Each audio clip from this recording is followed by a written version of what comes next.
Why me? What's going on, everybody? It's your boy PTK Blam.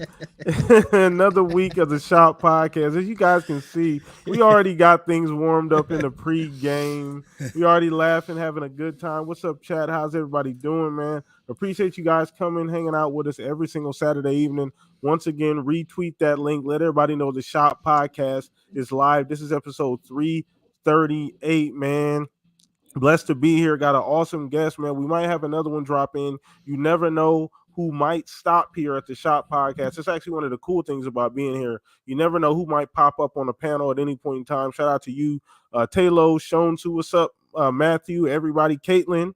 Obviously we'll get into our guest here too, so that's a direct relation there. But speaking of, let's just jump into that right now since we got so much to talk about, man. And this doesn't really need an introduction.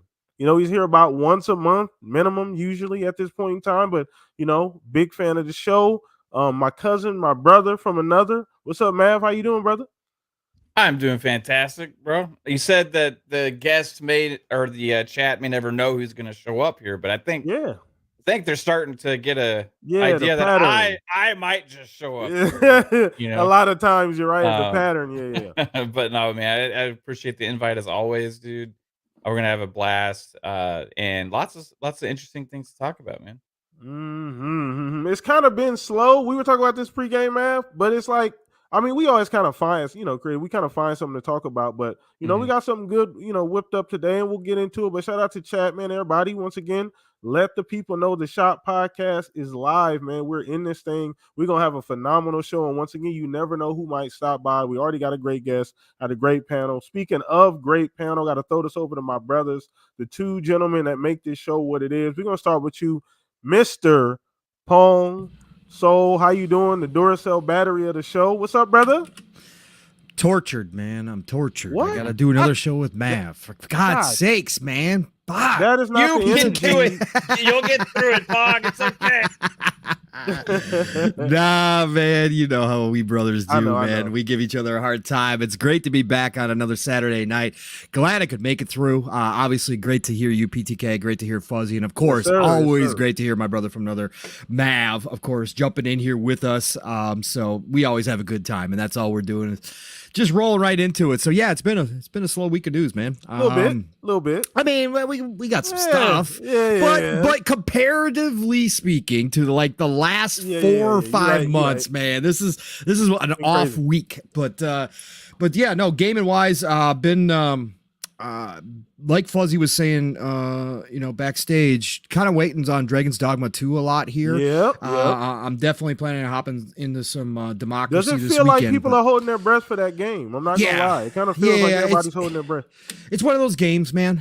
It's one of those games, I think, with the hype around it, with everything that's been shown about it, and Steele and I talked about it at length this morning, kind of getting everybody ready for launch week, kind of our initial thoughts. I do think it's one of those games that is going to kind of be a black hole for a lot of people, because I think this game's got a lot of potential to be that Elden Ring kind of type game. Yeah. I don't know. Even though it's not Souls-like, though, right? Yeah, no.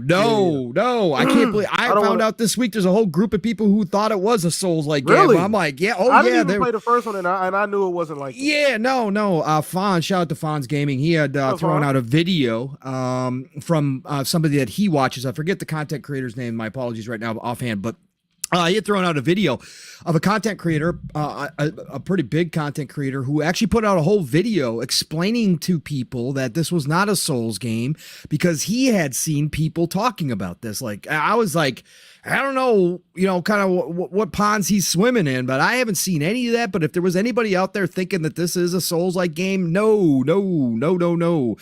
Definitely not a typical Western RPG either.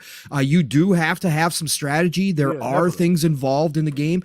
But yeah, so I think we are kind of in that waiting period. We've had so many big games this year already. Unexpectedly. Unexpectedly. Right. Yeah. Like I said, I'm planning on jumping back into some Democracy this weekend, some Helldivers 2. I haven't even checked out the new content yet, so I'm going to jump back into that. But this week, I had a disappointment, a rare disappointment for me.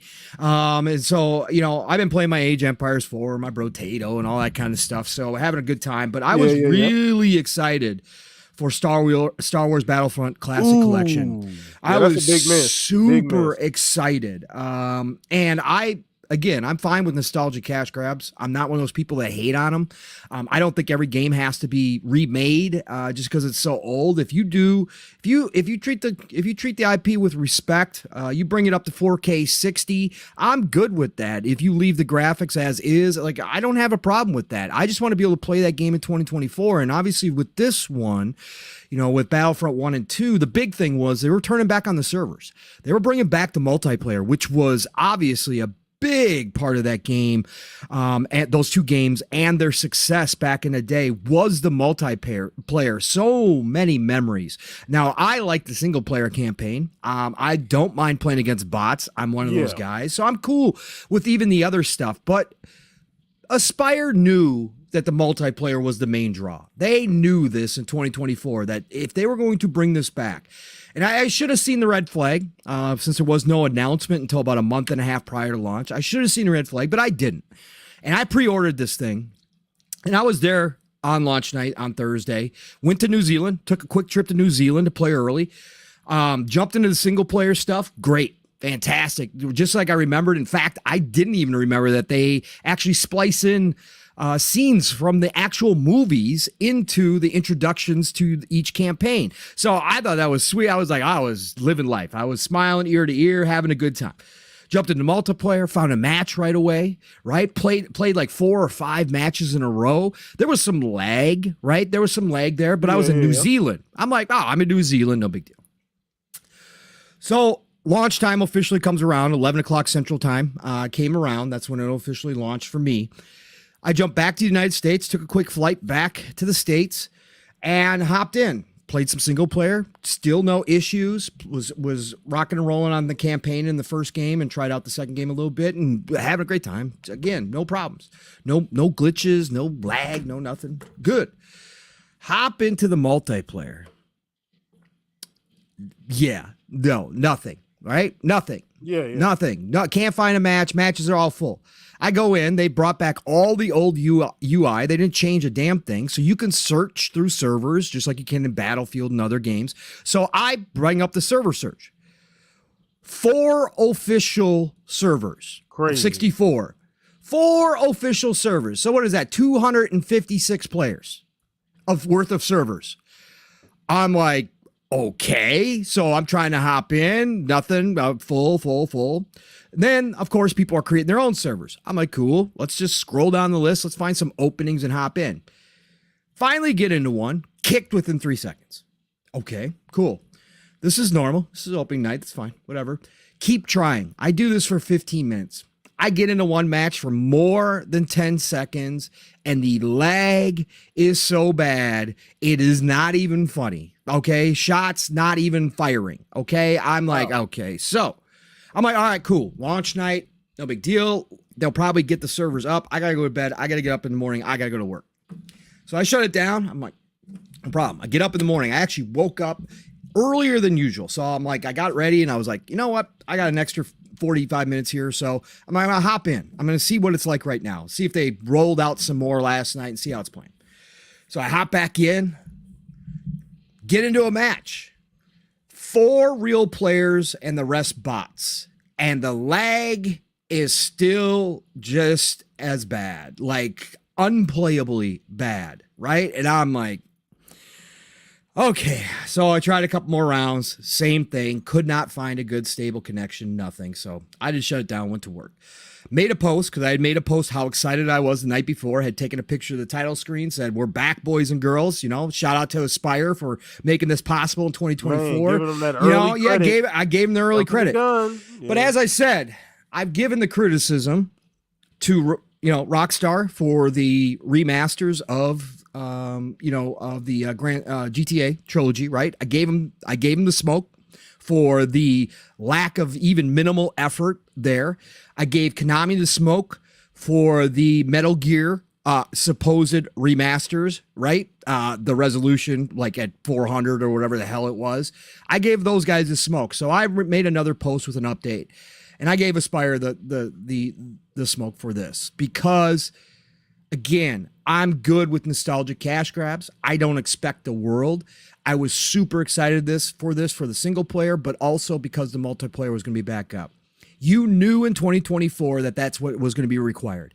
This is unacceptable. 4, and I've heard some people say 3, I've heard some people say 5, whatever the number is, you didn't even do the bare minimum of supplying any type of servers for this type of game. Again, this wasn't going to be a PAL World. Yeah. This wasn't going to be a Helldivers where all of a sudden you've got 1 million people jumping in. This is not that type. This is a remaster, but you are going to have probably 100,000, couple 100,000 people.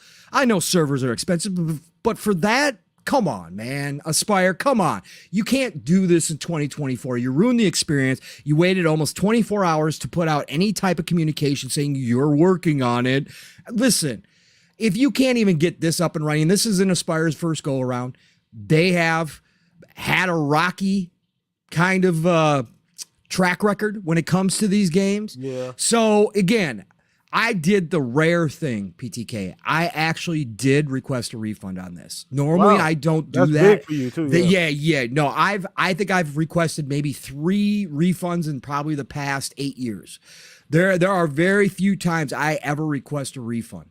I did request a refund. I'm like, nope. You know what? I was going to keep it for single player, but I'm like, you know what? No, they didn't treat this with respect. They didn't treat the fans with respect. Again, that hardcore base of fandom that just absolutely remembers those games as just ultimate classics just weren't treated right here for spending $35-$40. So I asked for my refund. Xbox gave me my refund. Not to say that I'll never go back to it if they fix it, but in this day and age, you got a small window of time. And with this type of game, with a nostalgic game, you even got a smaller window of time. So I hope Aspyr gets their shit together. Maybe I'll be back at some point, but that was my disappointment of the week. Sorry, I went a little long there, but wanted to give everybody the heads up on Star Wars, the Battlefront. And again, if you're only, if you're only looking at it for the single player side of things, right? If you're one of those people that played those games just for the single player experience, or you just went into the multiplayer, but you just played against all bots and you liked playing against all the bots, which I did a lot of too, right? If you're just looking at that, you're not concerned about the actual multiplayer at all, this game is still good. Again, it was 4K 60, didn't have any hiccups when I was playing the single player, no stuttering, no weird glitches, no nothing. It's the original games just up-resed and running at 60K or 60 frames. It felt great. It felt like the old games, just smoother. If you're looking at it for that, go buy it. That's fine. I didn't see any problems with that. It's just if you guys wanted the full experience, that multiplayer is not good. So anyways, hey, you heard it here. We don't even do reviews like that, but he had to get that off his. Yeah, I had to do it. You don't even do that normally. Let's be honest. That doesn't happen too often. So it had to be a pretty. Could you explain to me what's wrong with the game? Oh my goodness. Are you ready to kick him off the show yet? No, absolutely not. I think it's because they sold 257 copies. Yeah, that's probably why. That's probably why. Yeah, it could be. Yeah, could be. Maxed out. Yeah, totally why. But Fuzz, we got to get the Fuzz. We got to get these bars off here, man, because we got a lot to talk about, chat. But shout out to everybody here. We already got 50 plus people in chat. Appreciate everybody hanging out with us, man. Once again, retweet that link. Let everybody know the Shop Podcast is live, man. You never know who else might stop by today. Appreciate all of you sharing this evening with us, man. We got so much to talk about. But Fuzz, how you been? I know we was talking pre-game. Say you've been playing a little GT7. Probably playing a few other things. How you been, brother? I've been doing great, and just watching Twitter kind of do its normal thing. Now, I guess the power narrative is back. People are interested in that again. And with Pong, you should have known it was Aspyr. Like, didn't Sony cancel their game or Disney cancel their other game? Yeah, but the smoke was that was Sony, right? Sony was meddling, right? So Aspyr has been hit or miss. Yes, absolutely, Fuzz. But I thought there was no way they could screw it up. And they wouldn't have. If they just had servers, and it would have been fine. It would have been fine, sir. The rest of it was fine. Oh, man. But, just kind of in a holding pattern for Dragon's Dogma 2. I think that's pretty much going to be on everybody's radar. I already got my character and my pawn made. And I think that's pretty much it. Yeah, I know we got some interesting topics here, and we got Mav on here, so I'm pretty sure we're gonna get into some stuff and maybe even a rant or two. So let's do this. You never know, man. We might get a couple of trains to stop through, but we got the conductor / mayor of Speculation Town. By the way, he has split duties now, so you wear many hats, right, Pong? Yes, sir. Okay, I can do that. I switch them as necessary. Let's go. See. We'll take the hype train directly to Speculation Town. It'll be a one-way trip. Let's do it. Absolutely. One way. You get dropped off. No return, though. No return. No return. Nah, shout out to chat, man. Appreciate you guys being here. We got a lot to talk about, man. And we're really jumping off the porch. You can see in the title here today of today's show, new hardware, man. They did say, it's been a little slow. So we had to do a little bit of digging, and I felt like this was more of a overarching topic, and it's really going to be the biggest thing that happens within the next 12 months. Like outside of any game, outside of probably GTA coming out, the news of the Switch 2, the news of whatever's next for Xbox, the news of this new Pro, this PS5 Pro are going to be that's going to be the biggest news, most talked about things that happen within the next probably 12 to 18 months. So I want to get into that. And Mav, we're jumping off the porch with you. I talked about this a little bit. I kind of, got the gears going pre-game, kind of let you know what we're talking about here, but just kind of,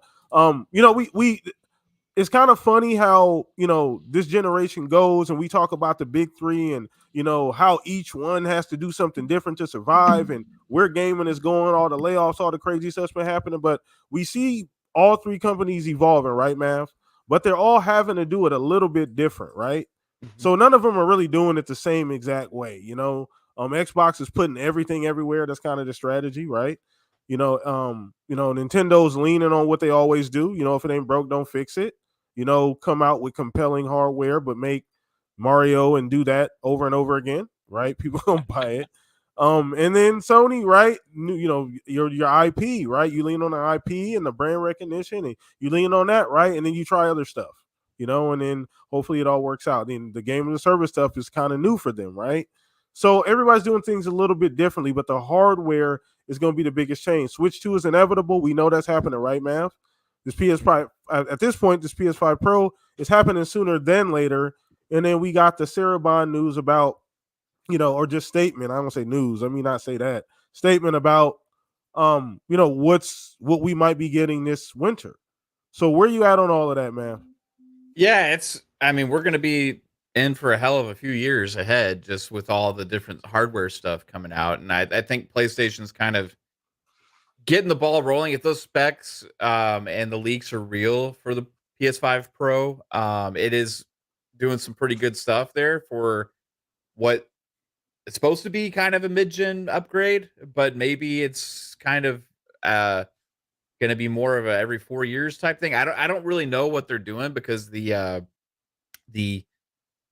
power seems like a pretty good substantial increase from the PS5, right? Yeah, so yeah, for me, that's interesting. Like I personally like that. I know that not everybody wants to pay a lot of money for a console or necessarily they want to make sure everything is maxed out from the earlier hardware that we already have before that we feel like we need to get new hardware and stuff. But it just as an enthusiast that likes getting the most out of my games, I'm more in the camp of, hey, I just want to buy something that is going to play the games as best possible. Yeah, right. Exactly. So I'm never somebody that's don't give me new hardware. I would take new hardware more frequently, even because I just want the best for my games. I understand the business stuff for it may not make sense for Xbox or for PlayStation, Nintendo, or maybe it does for some and doesn't for others and all that stuff. I don't care necessarily about that. And I'm not trying to make arguments about that kind of stuff, but I love getting new hardware that can play games better than the previous, right? And if I get that more frequently, for me, I'm happy because I can trade in or sell my old stuff and get new stuff.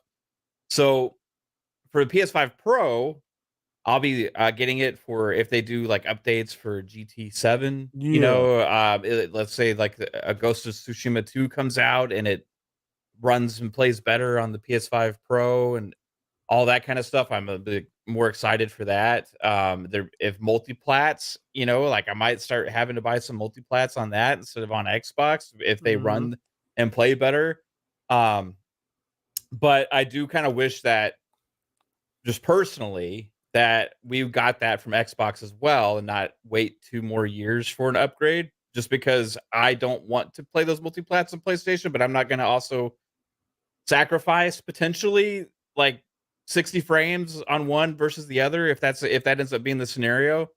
Like I'm not going to purposefully play a game at a lower quality just because it's on Xbox. You know what I mean? As opposed to PlayStation, right? So like I'm kind of like, oh man, I really want them to do that too. However, it doesn't make sense for them business wise, whatever. I completely get it, and I think a couple years from now we're going to get that biggest generational leap ever, right? And I think also with Sarah Bond saying that also kind of adds credibility that there is no half step until then, right? There's no mid-gen refresh. There's not going to be anything until we get that next gen upgrade from them, because then otherwise it wouldn't be the biggest generational leap ever, right? So I think that was kind of a message from her, and I think probably like we're looking at 2026 for that from Xbox, and I think that's fair.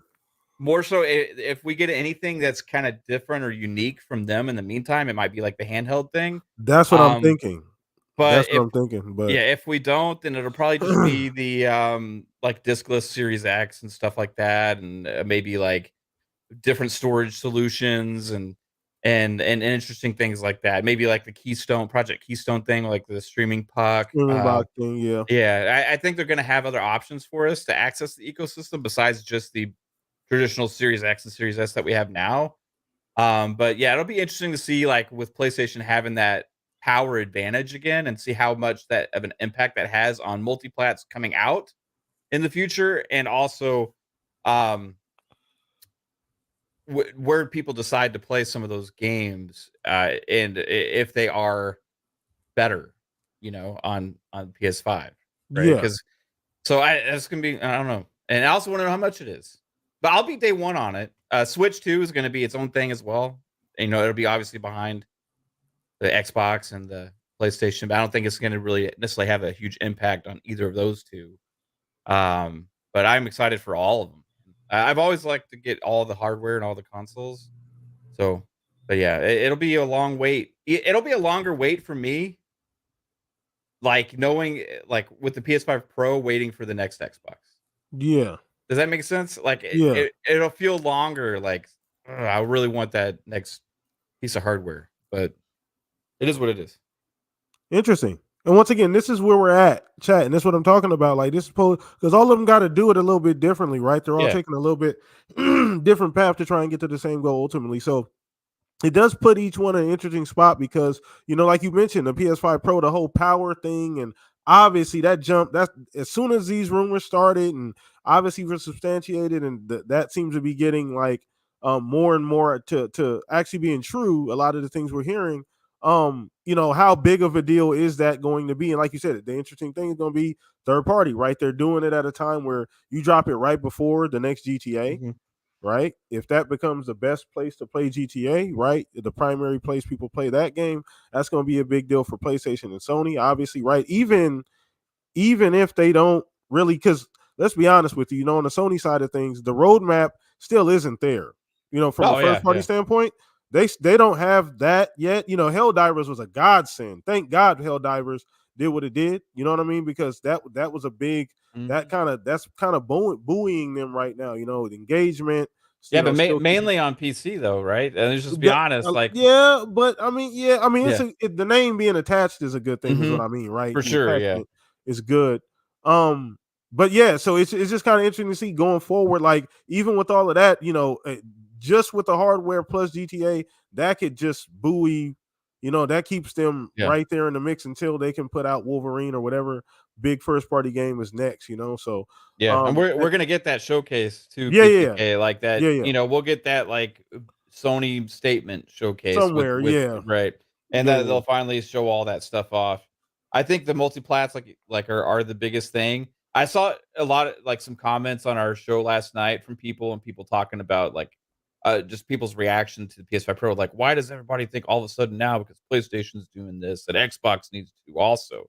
Like for me, I've been saying this ever since this generation started, even before, saying I kind of want them to do more updates more frequently. Yeah. And I know that like for everybody, it's kind of like, well, we bought this hardware, we wanted to get the most out of it, and like the devs aren't even optimizing properly now, and there's so much room to be had on these consoles and stuff. But like for me, I always look at it like if I go to a store and I am buying a piece of hardware, right? Let's say $500-$600, whatever you're spending. What's my best value I'm going to get for that money? And for me, buying hardware that's like 5 years old is not the best value for my money. Yeah. Right. Like the best value for my money would be if there was something newer, better, more powerful that was out that plays your games better. Right. So I'm always like up for that. Yeah. Even if it's not the biggest generational leap ever. Yeah. I personally I've wanted them to do more frequent upgrades because I liked the One X and the advantages it gave me over the Xbox One. Right. Yeah. And I'll like the PS5 Pro and the advantages it gives me over the PS5. If they are, if what they show and they have power wise and everything is legitimate and it actually gives you those upgrades on the games and all that kind of stuff, then I'll be super happy to get it. You know, yeah. So it's just interesting that you're right that like all three companies are in such a different like model right now. Yeah. And that's the best part of the conversation for me, man. Ultimately, you know what I mean? Like that's and people can say what they want to say at the end of the day, man. Like, but it's really like they have to do things differently. Like there's more than one way to get to where they're trying to go, right? And sometimes I think people lose that, right, Chad? I think people lose that sometimes too. That there's more than one way to like get to the objective, and these companies all weren't started the same way, right? So they don't function the same way either, but it's kind of cool to see where things are at, especially on the hardware side, because and we don't use it. And another thing too, Mav, sometimes we don't get the hardware very close together either. Right. Yeah. We don't, and this is another chance we might get a couple different drops within like 6 to 8 months, right? Like somewhere in that time frame, we might get 2 pieces of hardware to drop, and that doesn't happen that often. Like right? Sarah Vaughn said, this holiday we're getting hardware announced, so it's curious what that is, right? Yeah, then we'll have the PS5 Pro this holiday. It's supposed to launch, and then we'll have next first quarter we'll have the Switch 2, right? And then the next year we would have the next generation Xbox supposedly if it hits in 2026. So yeah, it'd be busy in the next couple of years for hardware, bro. Yeah. Sounds good, man. Let me throw this over to Pong. Man, we've been talking about this for a little bit, this hardware. This is the fun part of gaming, too. I know we talk about the games here mostly, Pong, and we know that's why we hear a lot of times, but the hardware stuff is fun, too, bro. And it doesn't come up that often. So when it does come around, man, it's always like a cool topic, cool discussion, because as time goes by, as tech gaming changes, you see the each company's like idea of where it needs to go is different, right? So it's cool to see like how that all works out. So seeing where we're going with the tech dropping here within the next 12 to 18 months, like where are you looking at where everybody's going to be? I mean, everybody's on a different path. I think we established that, right, Pong? So I think we know that's where everybody's at, but where do you see, how do you think things are going to play out? Mute. Oh, I think you muted, Pong. Or he's gone. Oh, he stepped away, I think. Oh, he stepped away. Okay. Well, let's throw this over to you. Yeah, he said BRB. Yeah. BRB. Okay, got it. Go ahead, Fuzz. We'll throw this over to you. Well, like with all this new hardware on the horizon and stuff, I thought it was weird that Nintendo delayed for a year. I was hoping that would have got announced, sometime around now, so we know that it's going to be hopefully closer to like Steam Deck level or something to that effect. But it looks like the Nintendo Switch 2 will be a little bit behind even after its release, sometime next year, and unless they're keeping something super secret with NVIDIA as far as being able to leverage DLSS in that handheld. But the PS5 Pro, it's kind of weird for me with the PS5 Pro because I get the feeling, because of some of the improvements they've made to the chipset, it's going to wind up actually benefiting Xbox's Series X and Series S a bit more, because the devs that were not necessarily utilizing the tools before will more than likely, especially if they're going to, try to push for the ray tracing and the better frames, that might naturally help, the Series X and Series S games because of it being on that same AMD architecture, even though it may be a generation later. We'll see. But I think it'll wind up, oddly benefiting the existing consoles. Yeah. But the whole proposition of that PS5 Pro, like, I don't know if they're going to go the Apple route and be like, yeah, get a second job, it's $1,000, or they're going to try to be reasonable, or what they think is reasonable, and tell everybody $700 or $699.99, which I think that's what the PS3 was when it came originally for the big boy one, the 120 gig or something like that, or maybe it was 70 gig. I can't remember what it was now, but I don't know. Like, it's not on my horizon just yet, unless GameStop, becomes the champ and is willing to give me enough for a launch PS5 that, I only have to pay like $150 more.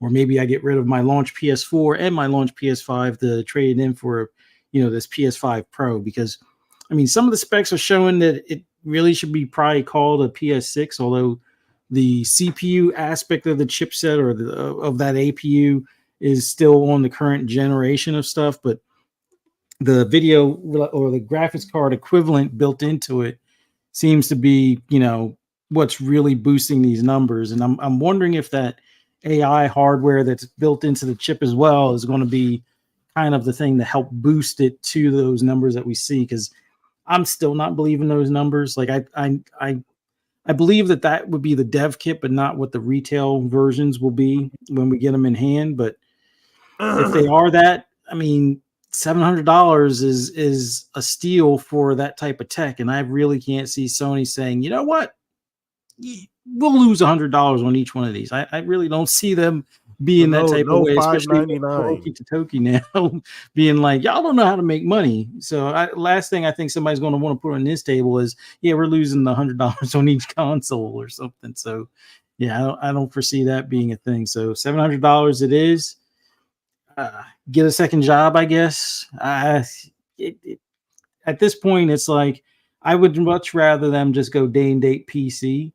But then again, if they're going to make that type of console, then it would be counterintuitive to go day and date with PC. I mean, sure, a PC guy is not going to spend the $700 to get that new PS5 Pro, but they're still in that console business and console mind frame where they're trying to target those customers. So I don't know if it just feels weird at this point in time, but more power to them. I know they don't really have software lined up. I mean, unless you want to count the remakes and the stuff that was previously released. That's the strange thing about Sony's path, right? Is that like the hardware side still isn't like really changed. Like, as far as we know, like there's still nothing that we are aware of. There's nothing in the oven. The third party stuff outside of Helldivers, really doesn't exist much in this, in any state at this point in time that we know of, right? So at least until April of next year. Yeah, I mean, exactly. So it's just so weird. But then again, the Xbox One X came out, didn't really have a lot of stuff. Like, that's true. From first party standpoint, Motorsport 7 was released like months before the Scorpio was released, kind of thing. So I guess you could count that, but outside of that, it was mainly third party, and I was glad to see that some of the devs, either the Xbox One X was just pure brute force in a box, or some of the devs like Rockstar, I think they kind of stepped up when it came to Red Dead Redemption 2 and a few others, catered to that box to make their software look even better. So I'm assuming some of those same devs will do the same for the PS5 Pro, but I don't know. But with Xbox, also a weird, I wouldn't say predicament, but it's going to be weird for me because with me kind of transitioning to PC, a mid-gen refresh or even the next-gen console might not be the go-to for me as long as they continue to do Play Anywhere and still release things day and date both for PC and console on Game Pass. So for me, I mean, if my Series X can be traded in same thing like with the PS5, and I can pay like $150 more for either their next gen in 2026, or maybe there's a refresh that's, you know, kind of really under the radar, that's not just diskless, but maybe more efficient in a couple of other ways or something. You know, if the upcharge is $150 after I trade in my Xbox Series X, then yeah, maybe I'll go for it. But other than that, like the AI stuff is intriguing, because they're working with Intel in the background, so you got that stuff going for them. They have all of that you know, backlog of data that they've been working with ChatGPT and AI with their, you know, with the Azure servers and things along those lines. And you know, it's going to pay off for things, and we're already seeing that they're working on, for the PC side of things, using AI to help upscale, so they'll have their own kind of built-in DLSS or FSR, just that's on the Windows basic software level. So they got a lot of interesting things going, but having that gap between the hardware, like if the PS5 Pro comes out this holiday, Nintendo drops their Switch 2 the middle of next year or early next year, like next March, and then, you know, maybe this holiday we get, you know, a Series 3 controller, which I'm in need of, and they definitely need to get on that as far as that next Elite controller. But as far as like a refresh or just, you know, a diskless one, I'll probably pass on that.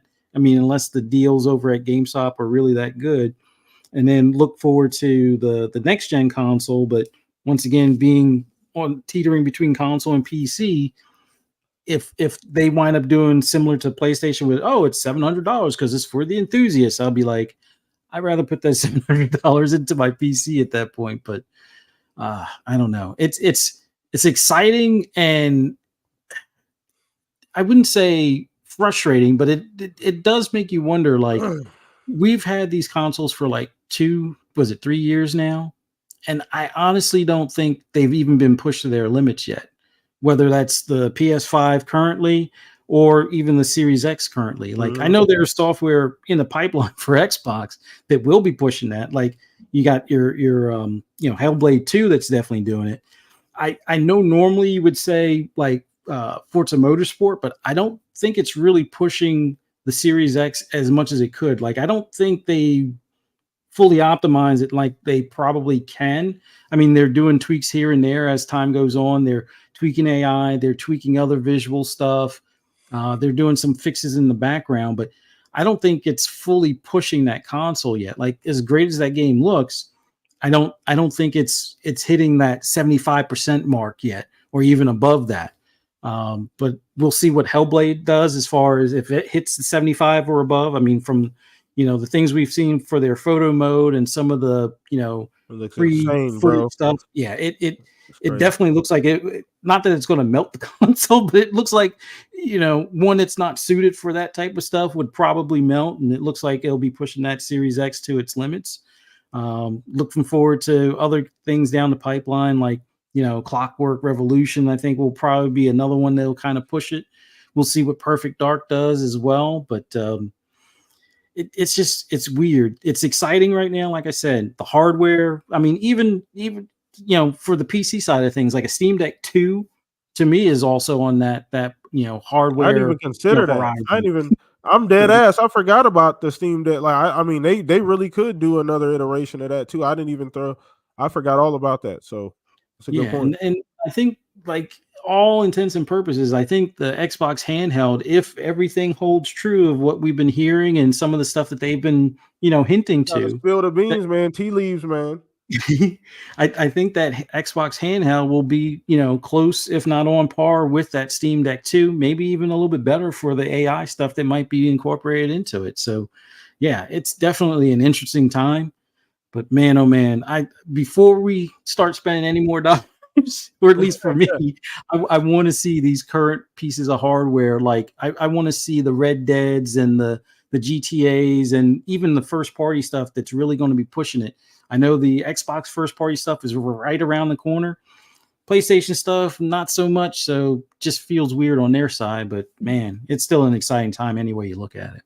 Oh, absolutely. Like I said, it's strange. Chat, like you guys got to consider this, man. Like we not even, like you said, 3 years in and some change is what you said, Buzz. Like, and we're already getting that new. And if it even comes, we know that Switch 2 is coming, right? That's the worst kept secret ever. We know that's coming. They've already said they pushed that back, right? It's confirmed and all. Then obviously this PS Pro stuff is heating up. We feel like that sooner than later. Chat, can we agree on that? PS5 Pro 2024? Just yes or no in chat.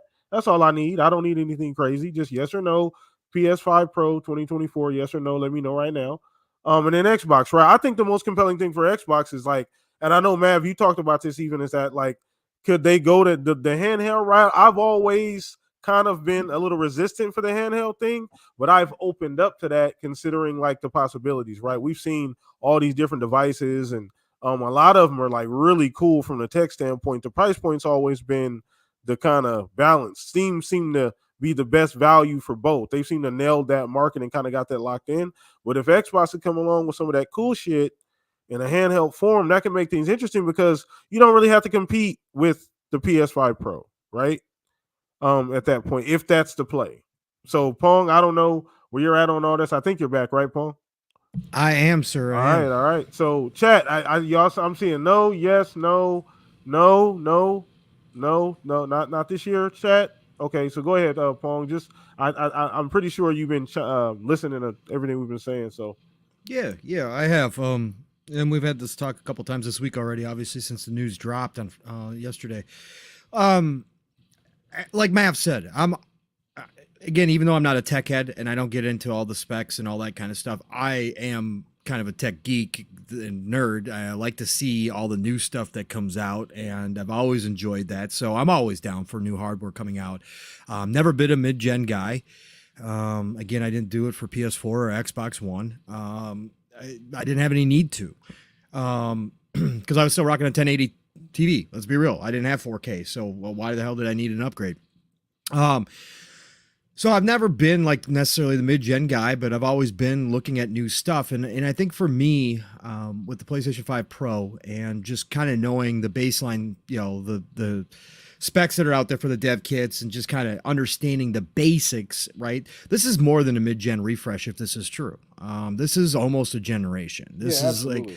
Like, I think we're getting away from generations like we used to think about. I think that this could be like the last hurrah. This is PlayStation following the old model, because obviously this isn't something they decided to do like in the past year.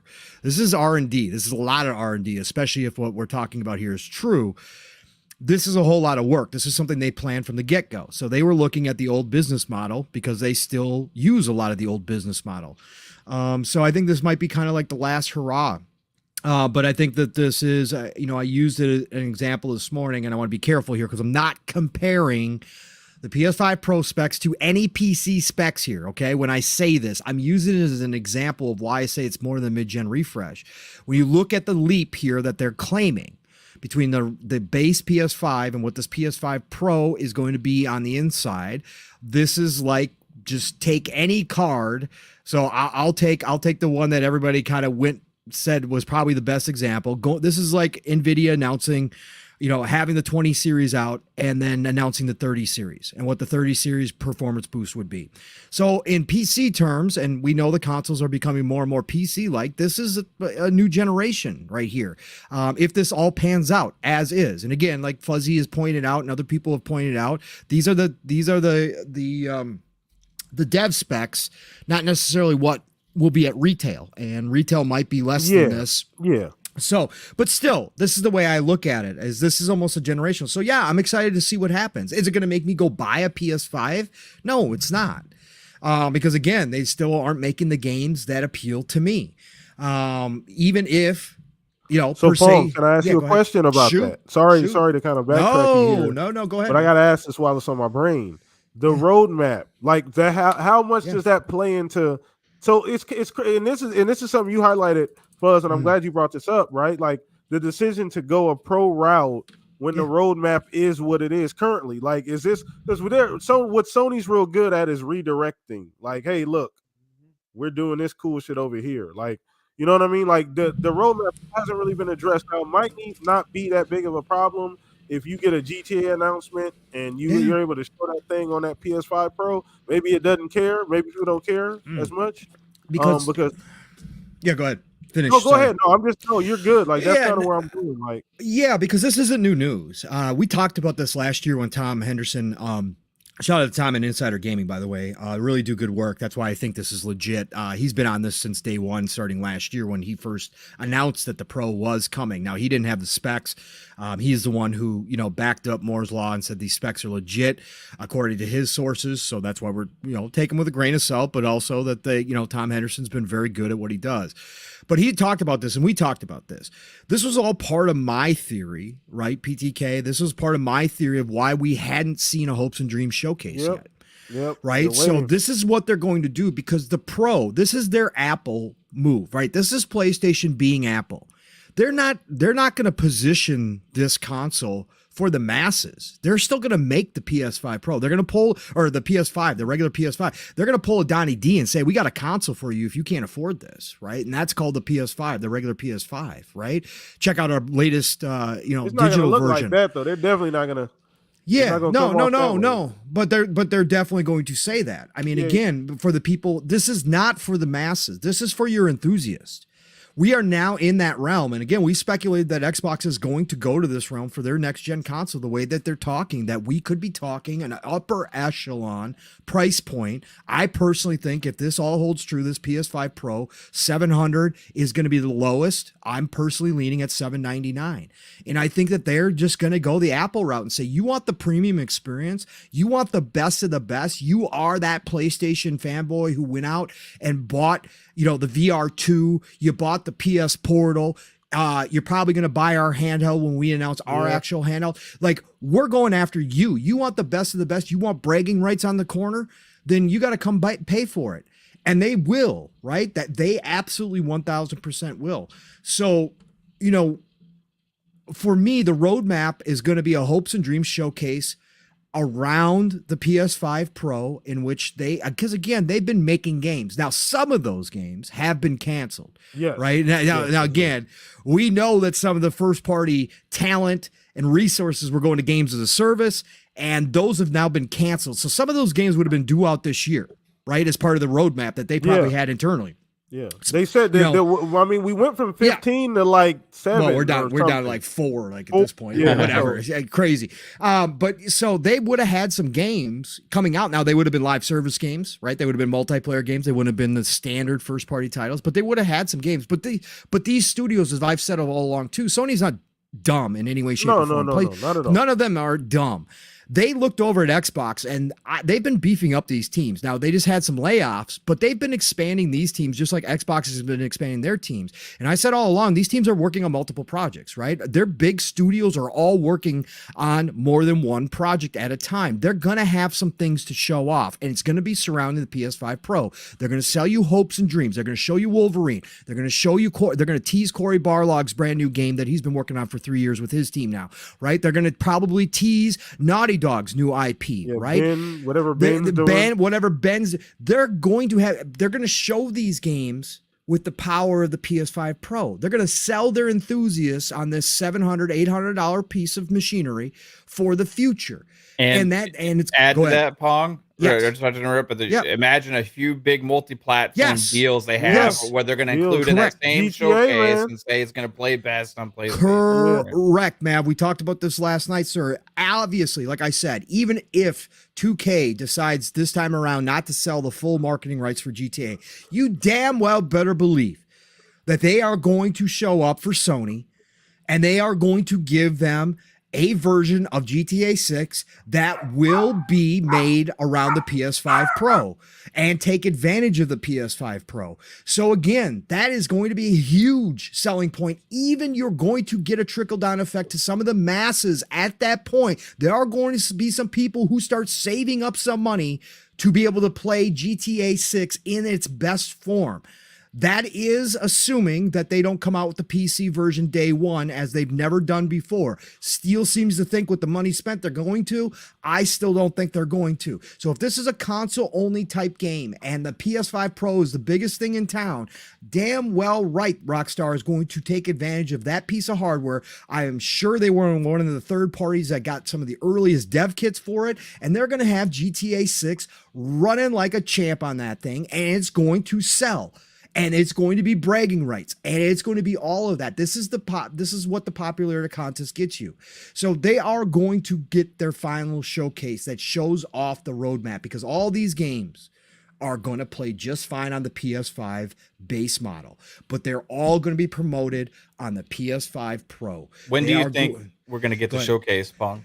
Whenever they decide to announce the PS5 Pro. I think it's going to be all one showcase. You think fall? Like August? Fall. I mean, if it's a holiday release, late summer, early fall. If it's a holiday release, if they're shooting for holiday, for sure. But so the reason I asked, I keep interrupting you because no, worry about it. The reason I'm asking is because I'm just trying to put myself in that place and time, right? Yeah, because the lineup is a big concern and has been for me for PlayStation for a while.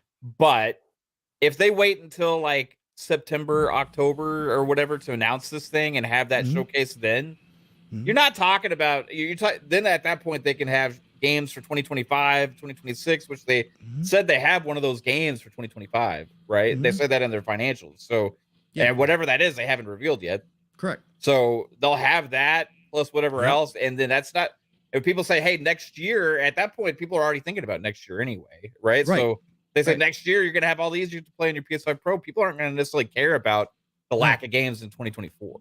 Correct. Correct. They're not going to think that way, right? And then you throw in some, like you said, some third-party stuff. One of those third-party games, just everybody brace yourself, could be a first-party Xbox title in Call of Duty. Okay? The dev kits probably went out to Activision. The first-party Microsoft game, Call of Duty, could run best on PS5 Pro.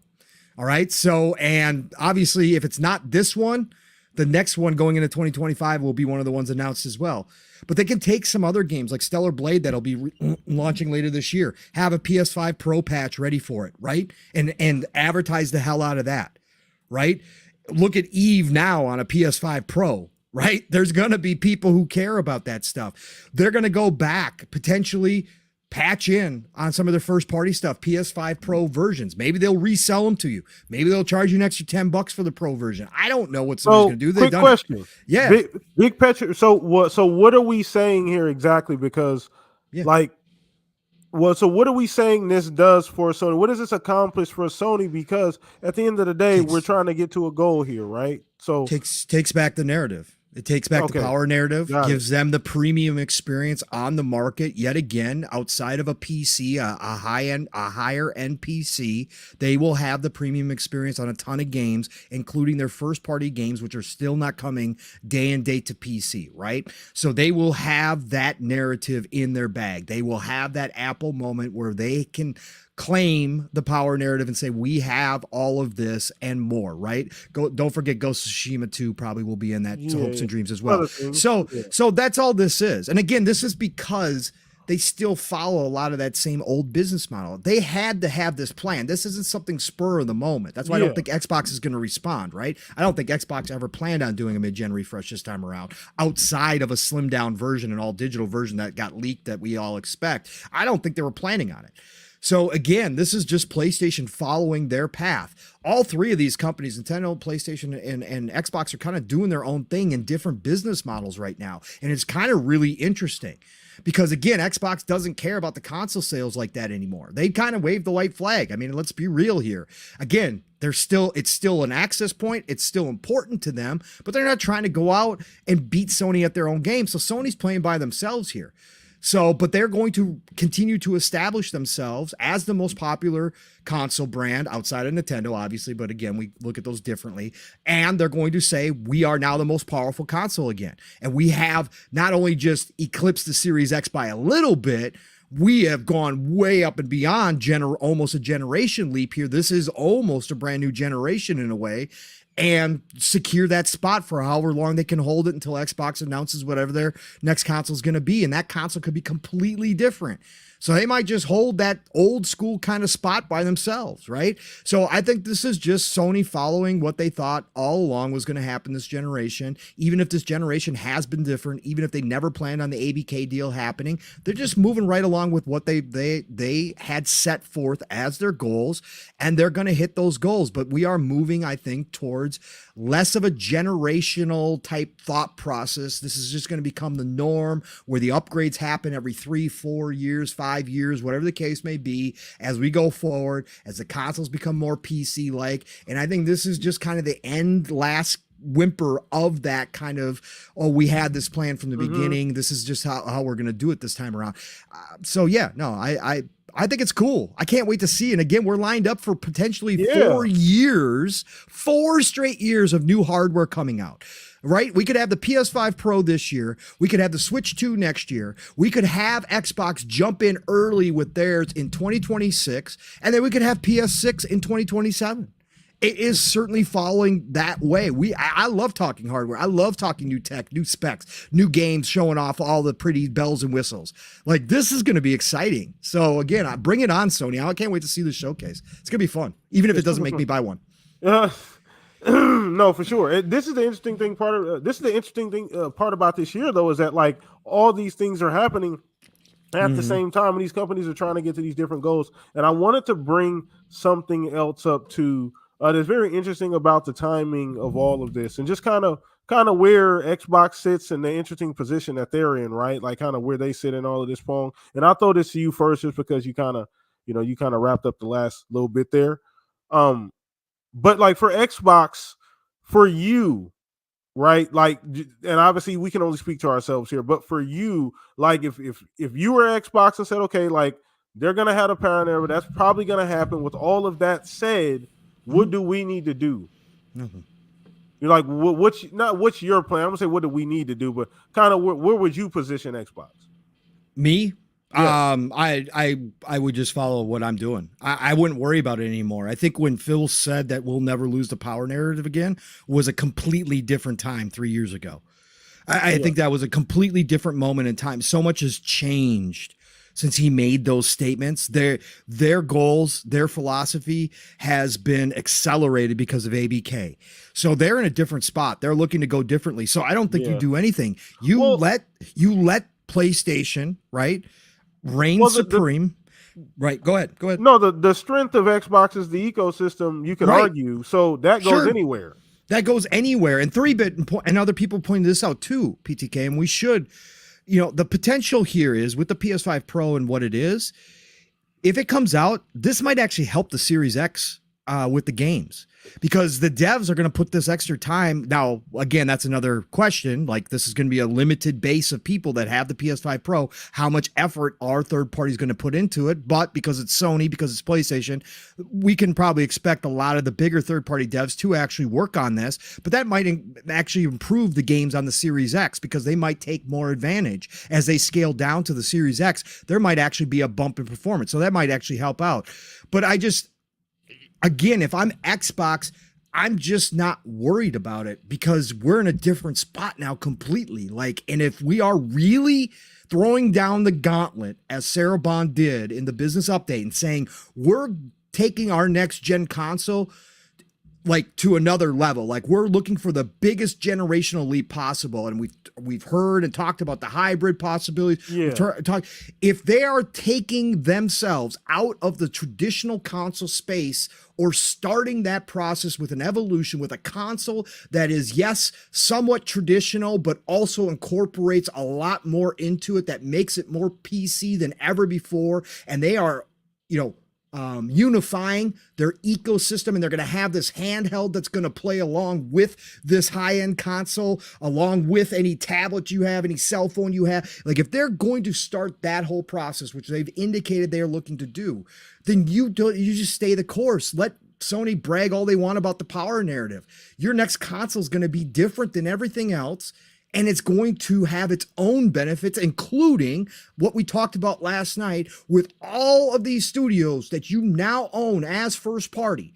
You can put out one of the greatest launch lineups in history. You could put out a Dreamcast-like lineup. You could set the roadmap for that new console, for the handheld, however that's going to look, and have one of the greatest lineups opening day through that first year that we've ever seen in video game history, just from your first party alone. And that will be a deciding factor when people start looking at that console. Sure, the people who bought PS5 Pros that are Sony only fans that never wanted an Xbox probably still won't look in your direction. But for the masses, for the people that do want the premium experience, and they start seeing Xbox offer all the benefits that you were just talking about through the ecosystem, right? Buy one copy, you get to play it on your PC, you get to play it on your Xbox, right? All of that stuff will start to come and play more if they can pull off a roadmap that is so massive, and they can. Again, we talked about it last night. They could push a couple games. Like, there is so much they could do with this. I think that's where you just start looking at yourself and like, we're playing a different game now. We're not going to concern ourselves with Sony at all. Let them have the PS5 Pro. Let them have the best playing GTA. That's obviously, it's going to be a big win for Sony. But at the end of the day, you're not competing directly in that space the same anymore. It's crazy because this is the cool thing about once again, and we're all spitballing here. We got to make sure we say this to some people. Well, we took the hype train right into speculation down, everybody. We absolutely did. Y'all didn't even catch it. They didn't even know. It was so smooth. It was so smooth. We just transitioned. They didn't even know they was on the train. Y'all got on board. Y'all was sleeping. But nevertheless, it's so cool because like this could really go any kind of way. Like we might really get some cool shit out of this. Like we might really get some cool shit. Like we might get some really cool ideas, and this might really change like the direction that we thought things were gonna go. Things may not go how we thought things were gonna go, and that's the exciting part about it. And the one thing I want to highlight here for Xbox, and this is why we said they should always spend as much money as they spent on the way they spent it on, like with the developers and grabbing the publishers. This is why, because you never know when a PS5 Pro is gonna happen. Like they know when, like I'm saying this relative to us as like fans, we don't know, but they know way ahead of us when these things are going to happen. But still, like you never know when the change is going to happen, and you need to be ready to be able to do that. So having the ability, being agile, having everything that they have, like you can still make plays. You're still valuable even if you don't have the hardware lead. Because you have everything else. About. Like that was that whole business update, right?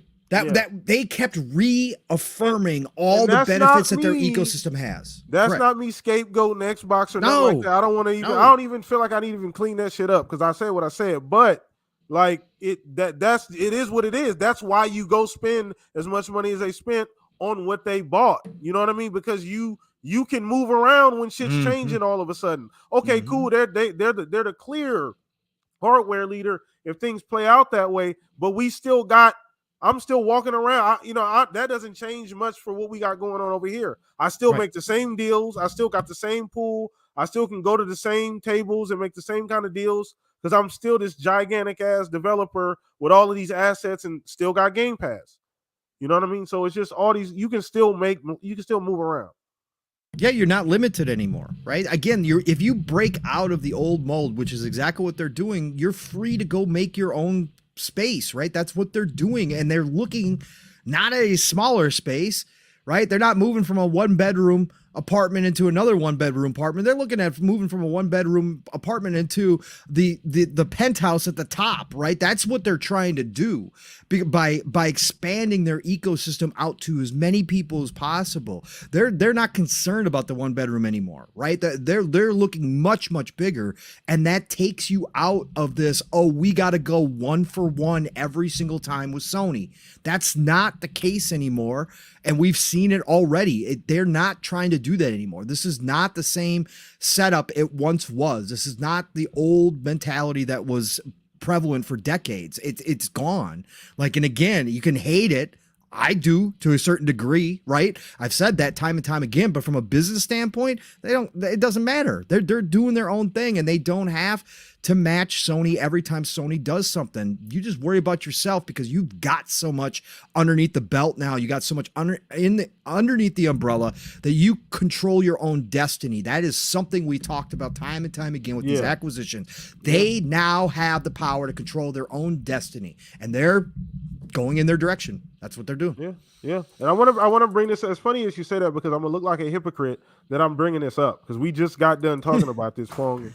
Ironically, these things happen, so it's kind of funny. But Brett, shout out to Brett Bingham, brought up a great goddamn question. I kind of want to throw this over to you, Mav. Kind of pick your brain here since we're talking about this. He said, well, this is asking at you, Pong, so you get the first crack at it. He said, Sarah alluded this was full next-gen hardware, not an Xbox One X situation. I think Xbox can compete the jump on PS by launching the next-gen console ahead of PS. We did say that. Yes. I think, and we think that's the strategy. Yes. And go ahead, Pong, since the question that you and then Matt follow up. Yeah, no, I agree. And like I said, I think that the technology that they're talking about, again, everybody's really excited about this, all this AI stuff that Sony's or that's been kind of leaked about the PS5 Pro and all that kind of stuff. Who's invested so heavily in AI more than almost every company in the world? Well, that's Microsoft. And that's why I've been saying from the get-go that next console could be an AI run console, right? They could have a legit, like, not just machine learning, right? Not just DLSS, not just upscaling, not just that kind of, a legit AI chip that can morph over time, that can learn over time, and can change over time as the tech continues to go forward. So again, I absolutely believe that their next console is going to leapfrog the PS5 Pro in many, many ways, even in the traditional console sense, because they'll be on RDNA 4 or 5 or whatever the hell it's going to be, or whoever they go with, they will automatically leapfrog it. But I think the other stuff, like the extra stuff that's going to be inside that box that it can do between the cloud connectivity and all that kind of stuff, I think that could be transformative to the point where if Sony continues to put out another PS6, let's say another 2 to 3 years after Xbox goes, well, then Sony might still have a very powerful box and a very complete console, but it's not going to compete in the same terms that Xbox is going to be. They're going to make their own space, and they're going to have very unique setup for their hardware that will set them apart, even if the PlayStation 6 comes out and they can say, we've got more T-flops. I think that whatever Xbox puts inside their next box is going to level anything else that they come out with in that traditional sense from Sony. So that's where I'm at. Yeah, no, that's a great point, because I mean, how and Brett brought up a great point. He said, who wants to buy next gen 9 refresh if a Gen 10 console comes out of you? That's going to be the interesting conversation with Sony. But like, the enthusiasts. This is exact. But once again, we're not saying the PS5 Pro is going to ship 20 million consoles. No, like we're not. That's not what we're talking about here. I think we got to make sure. I don't know if you want to reiterate the scale we're talking about here, because I think people might be getting carried away of who the group we're talking about. This is not. Yeah. If it's going to be priced where we think it's going to be priced, if these tech leaks are legit, right, and then they're not going to take a loss on this thing. Okay, let's make that clear. 99% sure Sony will not take a loss. They will be making a profit off of every single one of these consoles they sell.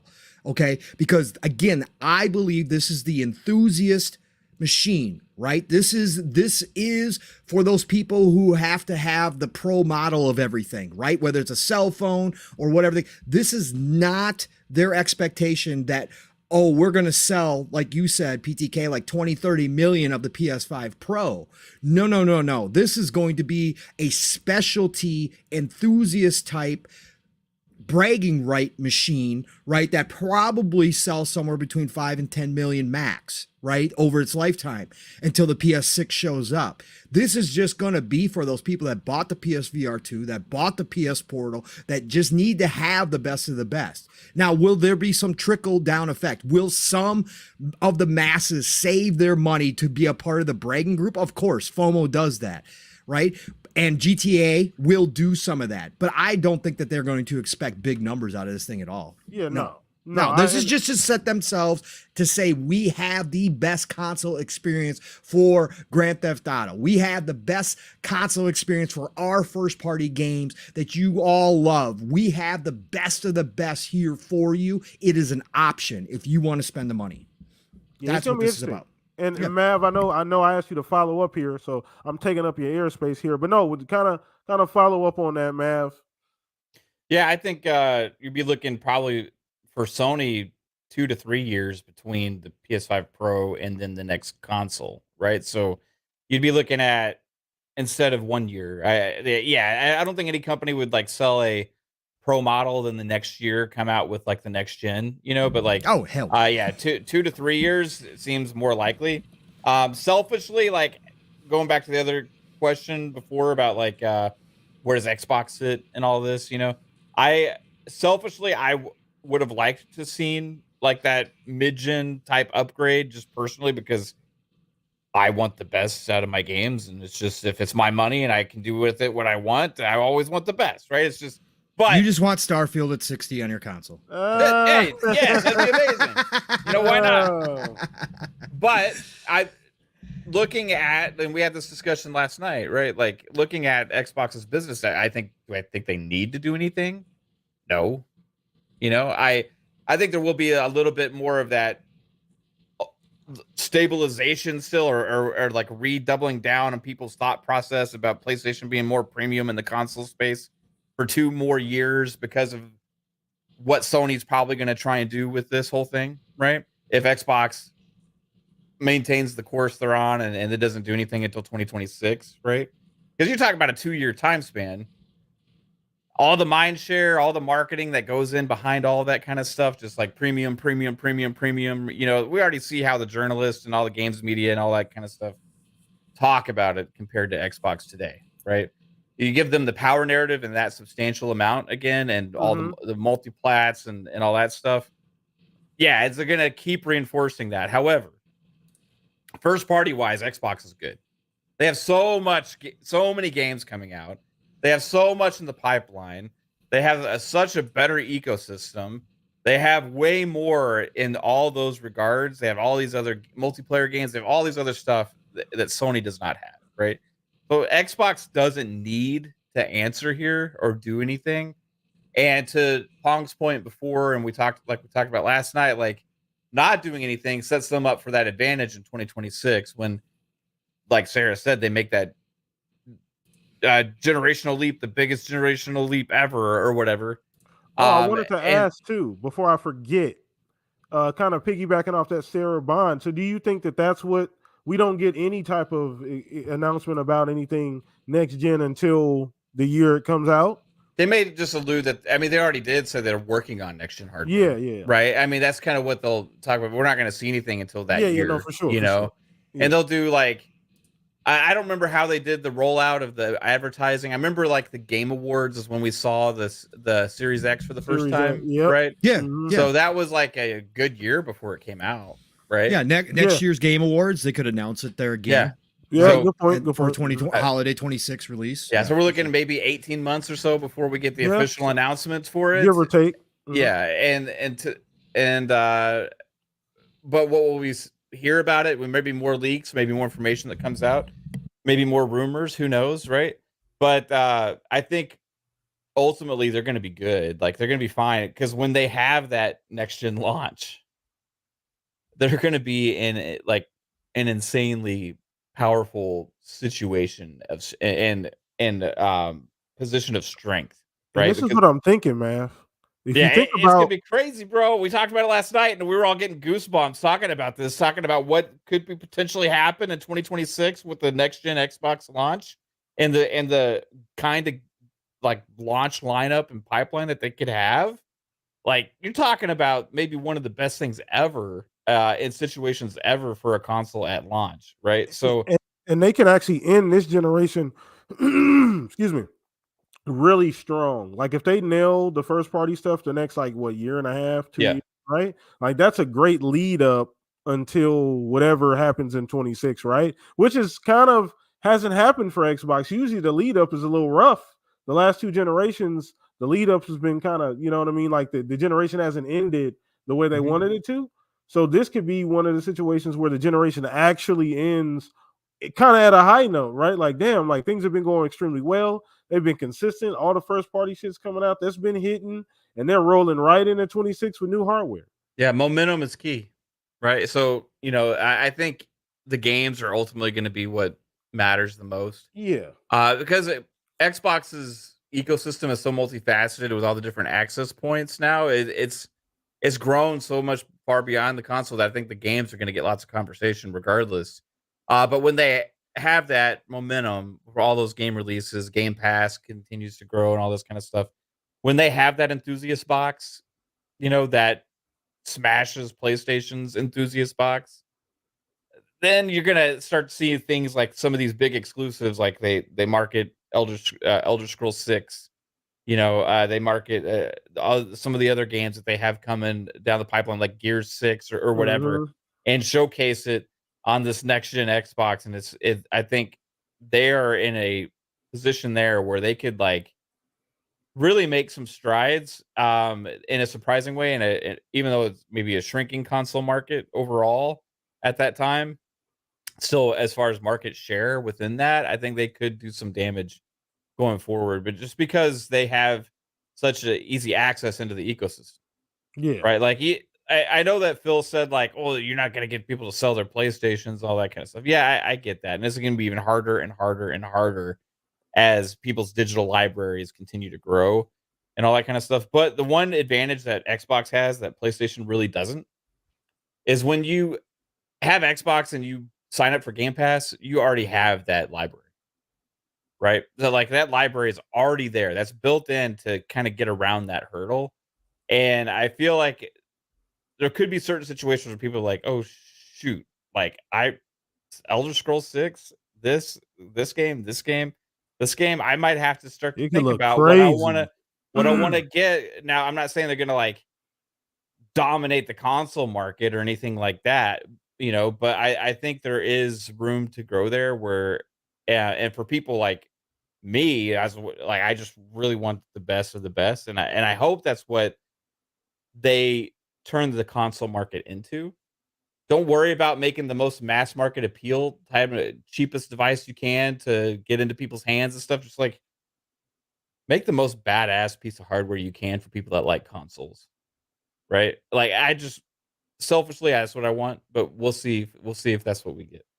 I want to kind of double back here because we had a great damn question in chat, and I'm actually going to throw this over to Fuzz. Let me throw it back, and it was Amit Kumar. Shout out to Amit Kumar in chat.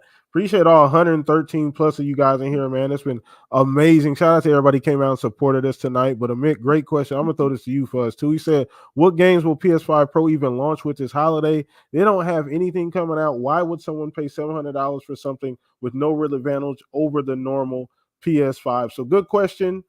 Yeah. Throw this over to you, Fuzz. Yeah.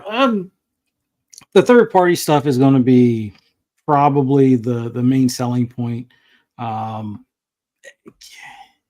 Like I don't know if they work with the Dragon's Dogma or with Capcom to kind of make that game look better for their platform with the Pro. I mean, that could help depending on how well this game lands. If they stick the landing and it does as well as I think it might do, that might be a worthwhile thing. But I think the golden goose is going to be GTA 6. So for them, hopefully it comes early 2025 as opposed to late 2025. But I think that's going to be the big one. Another game from 2K will probably be NBA 2K, just for the fact that how when the Series X and the PS5 came out and they did the graphical update for that game, I can only imagine that they could possibly, squeeze a little bit more fidelity, everything from, seeing open pores sweat to, I don't know, maybe the reflection on the hardwood and stuff like that. They'll try to, make those visual things be selling points for them. But in all honesty, I think Pong was on to something with, their hopes and dreams showcase where definitely. They show stuff that's, like in traditional form 2 years out, to kind of get you to buy this box, and then 2 years later, the games that you bought it for will land on it type of thing. Like a Ghost of Tsushima 2 will be that software that'll be worthwhile. I mean, otherwise you're just looking at remakes and remasters for the most part, which I don't know. We were joking about it last night where, is it going to be one of those things where the PS5 Pro will make those remasters that came out for the PS5 look even better for free, or is it going to be Sony just being Sony and they'll be like, oh, it's 5% better, $5 charge, kind of thing. So we'll see if they do any of that, those shenanigans kind of thing. But honestly, it's going to rely on third party. And I know some people said that about the Xbox One X and about the Series X when it landed, with the delays of Halo and stuff like that. But, people play a lot of third-party games. The first-party games are what may get you to the platform, but to buy a new platform, especially if they are going the enthusiast route where this is like, the Halo car of their lineup kind of thing, not having games for it isn't going to be as much of a deterrent as we might think. Like if they're able to, pull it off with this PS5 Pro that GT7 can do, 60 frames with ray tracing on track all of a sudden, maybe that's an extra push to get that console to go and more copies of that game to go kind of thing. If I can't even think, like Ratchet and Clank wouldn't really be, I can't imagine them squeezing anything else out of it. But if, who knows, like we've seen them do DLC that wasn't supported on the PS4 for the PS5 version of Horizon Forbidden West.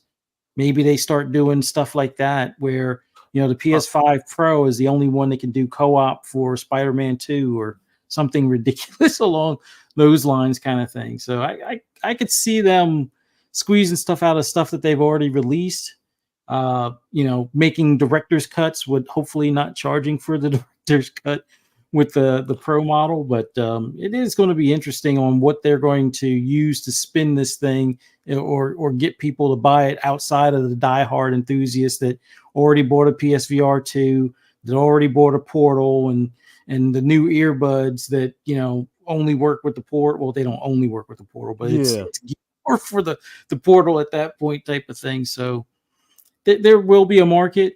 Will I be part of that market? It's real doubtful unless I'm getting decent money for my PS5 and maybe trade in my original launch PS4 and it's like an even wash at that point. Yeah, I'll probably do it at that point. But the only thing that would really sell it for me would be actually, and everything that would sell it for me, it makes more sense for it to come directly to PC. Like I've been beating this drum for a while. Bring GT7 to PC already. Like if you're going to bring the whole slate, that should be one that's on the to-do list or early on the to-do list. They finally got Ghost of Tsushima over there. So I there really isn't much for, at least for me, that a PS5 Pro isn't going to do that my PC can already do with the stuff that they're bringing over, unless it's something new like Ghost of Tsushima 2 type of thing. But who knows? Maybe by that point, by the time that game is ready, maybe they're going day and date for PC. Although, like I said earlier, it'd be counterintuitive. I'm thinking it's a look too. Let's be honest. Like just kind of Pong Fuzz. Like let's zoom out a little bit, right? Mm-hmm. Let's zoom out just a little bit because like there's a we a bunch of people in here in the chat talking, throwing out a bunch of different ideas of third party games and could it backfire potentially? How many actual PS5 owners are actually going to upgrade to this model? Is it because let's be honest, right? The jump has to be justifiable. Mm-hmm. It can't be like some half jump. Like it can't just be, well, this looks a little bit better. Like it has to be a noticeable difference between these numbers make complete sense. Like this has because I don't think you can charge $700 for something that's like not noticeable. It has to be a noticeable difference. Like we can't. So for me, like that does put them in a odd position considering like there's nothing that you're gonna have first party. Well, maybe they do the hopes and dreams. I'm lying. You guys just said that. So maybe they do the hopes and dreams things and then show just like clips and, stuff that dev kits and stuff that they've made, you know what I mean? Stuff that they've captured. So maybe they'll go that route. But I still think, man, it's a very calculated risk for PlayStation at this point because usually they do this. They have games lined up, especially first party stuff, right? Yeah. That's usually right alongside of this. and it feels more normal. This time, that's not the case. Yeah, I think they're just going for a different approach this time around. Like, I think they want to grab back some of the stuff that Phil has knocked down over the years. So the power narrative, they're going to try to, grab that and use that and put that in their advertising. And they're already talking about like exclusives again and stuff like that. Even though there's no, other than the third party stuff, there's no new first party things for a bit now. But yeah, I think their approach is grab that power narrative. Whether they have the games to really display it or not will be the question. But the boxes that we have under our TVs now were kind of sold as being these 4K 60 boxes to some extent. Maybe ray tracing if it's in a 1080p mode or something. But this thing better come out of the box 4K 60. And if we get GTA, which I don't think the specs, because they're not changing the CPU aspect of it, I don't think we get 4K 60 with GTA being, if it's as much of a resource hog as GTA 5 was to the previous gen or even to the current gen. I don't think 6 is going to run at 60 frames. I would happily be wrong to it, but I don't see that really getting the 4K 60. Now I could see them, showing all of the specular highlights and it doesn't snow in Miami, but maybe the raindrops, dissipate and you can stand there and watch the puddles evaporate or something, like some nonsense like that, or count the blades of grass, and as you walk through them or you stomp on them, they stay pressed down or something. Like, if they can show that kind of stuff, maybe that gets a few of the people, going. But like, that's already on PC. There's that too, right? There's that, and then we already know that, like, I mean, like how many people are going to be able to, feasibly make that jump? I mean, especially at the price that it's going to have to be at to justify the leap that basically, we're assuming that is going to have at this point in time. So that is going to be interesting how they weigh both, right? Like, how do you weigh that out? You know what I mean? How do you get the biggest return out of that? So well, I think scalpers help that. I like if they're already at, like, let's say 50, 55 million consoles out there in the wild now, I think you convince legitimately 2 to 3 million out the gate, hardcore. And we've seen some of those knuckleheads on Twitter, and you know what? I might wind up being one of those knuckleheads if GameStop says, "Oh yeah, we'll take your PS4 and PS5 for an even swap kind of thing, or for store credit towards it or whatever." But I think you move 2 to 3 million right off the gate, and then the other 2 million will be scalpers, and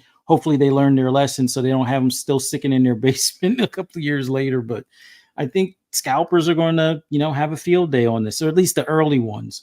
And, that's going to probably inflate the price beyond 1,000, if not beyond 1,500, as far as, being able to come across it, unless PlayStation has learned how to counter bots on their own website, or even, working with other suppliers on doing that. But I don't think they sold that many PS4 Pros. They didn't really go into detail, but I'm pretty sure it was less than 10 mil. Could be wrong, but out of 120 plus million consoles, to sell 10 million of them as your top of the top is a pretty low percentage at that point. So maybe they get the 5 mil, and that's enough for them. Maybe that covers the R&D and the bragging rights and the attention, the advertising of it, the buzz generated. Maybe that's all they need to kind of make people forget that they don't have a roadmap that's laid out and stuff like that. But we'll see. Fuzz, what do you think about this too? It just kind of off the top of my head here, right? Mm-hmm.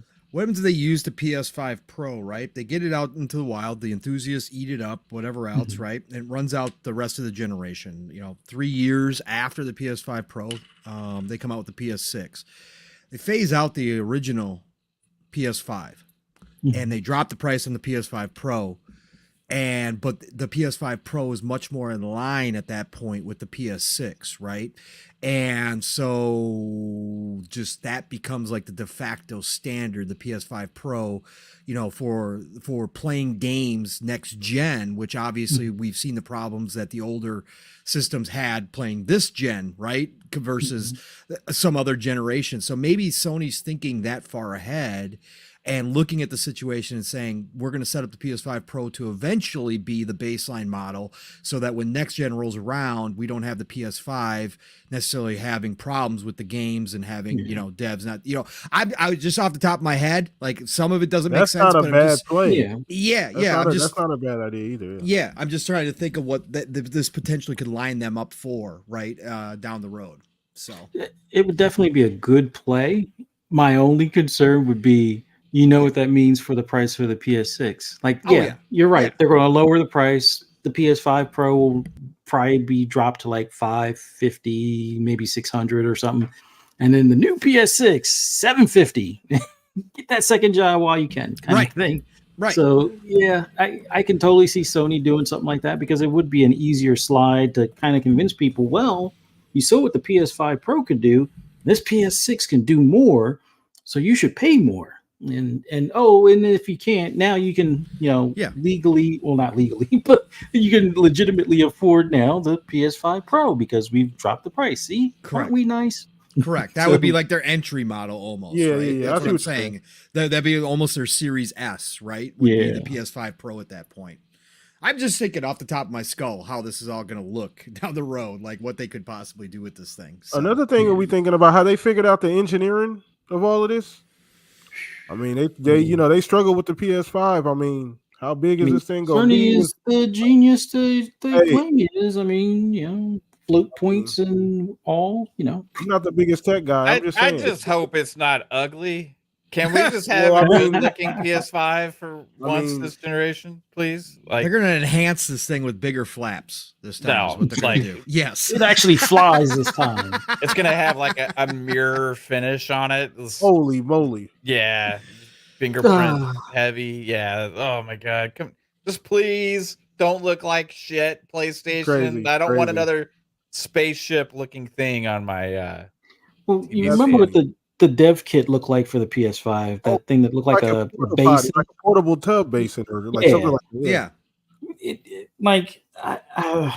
I don't have much faith in their design. Like, I have faith that the console will be functional and be fine, but their design team, maybe they should try to be more Apple and just keep it simple with aluminum and glass and just go with that. Glass. Stop this glass, plastic stuff that flares out and sits like 3 feet tall and takes up your whole entertainment system. No, just keep it simple. Do we get RGB fans and shit on this one? What do you think? Ooh, RGB option. Oh, I hope so. Let's go, man. Yeah. OD. Yeah. Yes. Let's do it. Maybe we can put some Swarovski crystals on it. I don't know. All kinds of I want more blowholes in my controller. Whoa. Wow. Yeah, we got the last thing your controller needs is more orifices. Oh Lord. Let's have as many as possible. Thank God I didn't rate this for children. I appreciate it. PS5 Pro DualSense Pro now with smells because they're coming out with that new smell machine. Remember? Yeah. Can we have Japanese Elton John come back to reveal it to everybody? You remember him? God. Yeah. Yeah. Let's have that guy come back and do the video for first look. Okay, so I got a question, guys. Mm-hmm. All right, so I got a question. So this is just me throwing the shit out here, chat. Roll with me on this, chat. You guys are with me, right, chat? Yes. Everybody, yes in chat. Okay, good. So say for instance, Xbox does do a handheld, right? I'm going off the ledge here, by the way, and they just do the handheld thing. What do you need out of handheld, man? What do you need out of an Xbox handheld? Native gameplay. I don't want just a cloud thing. I want it to be dockable as well. Some kind of system there where basically I want a Series S that I can take around the house with me and move around if I want to. and then maybe I can get like multiple docks for the different TVs. Is there a handheld equivalent to a Series S? I don't know. To some extent, like the Steam Deck is kind of at that point. It's a little. I think it's a little more powerful in some regards for, like, on the power side of things.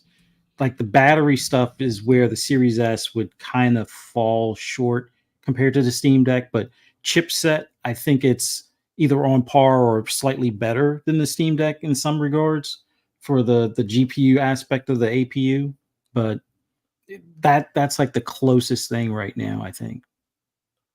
Yeah, I want something like that.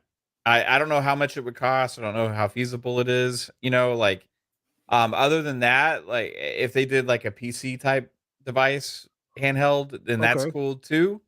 But I want my Xbox library to go over there natively somehow.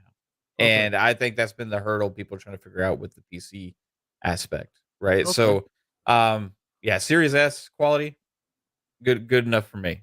All right, chat. So we need to build a Frankenstein handheld for Xbox. I need your help, chat. So just like let us know what you guys want out of a handheld. Like just right now, what do you need out of an Xbox handheld if they decided, look, we're going a little different, this winter. We're not just talking about the new stuff. We're gonna go like we're gonna do this handheld thing. We're gonna try this shit, right? What do you need? What's your list look like?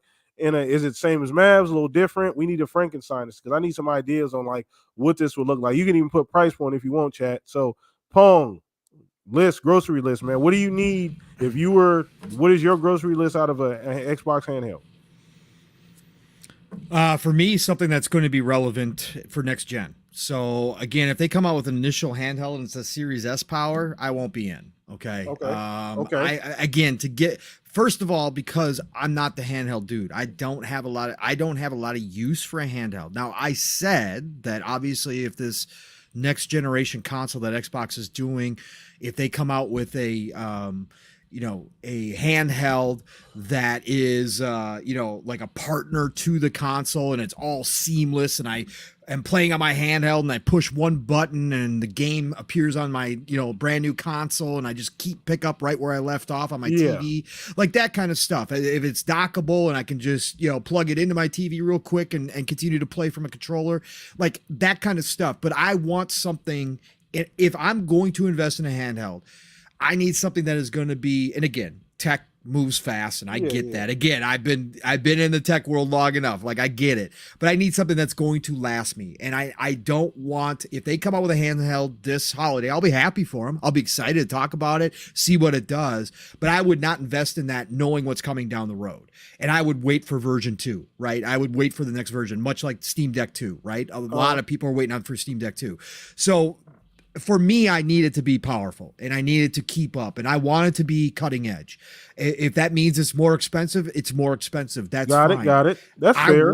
I want my tech to last when I buy it, and I want it to be something that is kind of future proof as much as possible. Again, I know what I'm saying and I know that there's nothing like that, but I'm just saying something that's still going to be relative into the next generation. That's what I'll be looking for in a handheld going forward.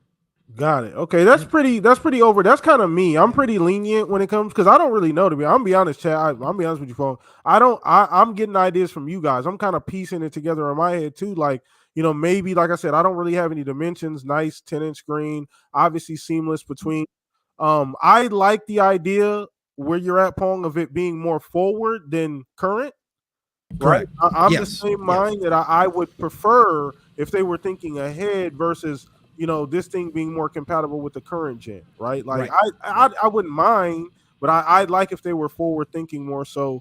And there's some cool things I think they can do. The AI stuff is cool. Obviously the Windows stuff is cool too because they do have a version of that, right? I think you might have been the one who talked about that. Even a version of that they can do mobile, right?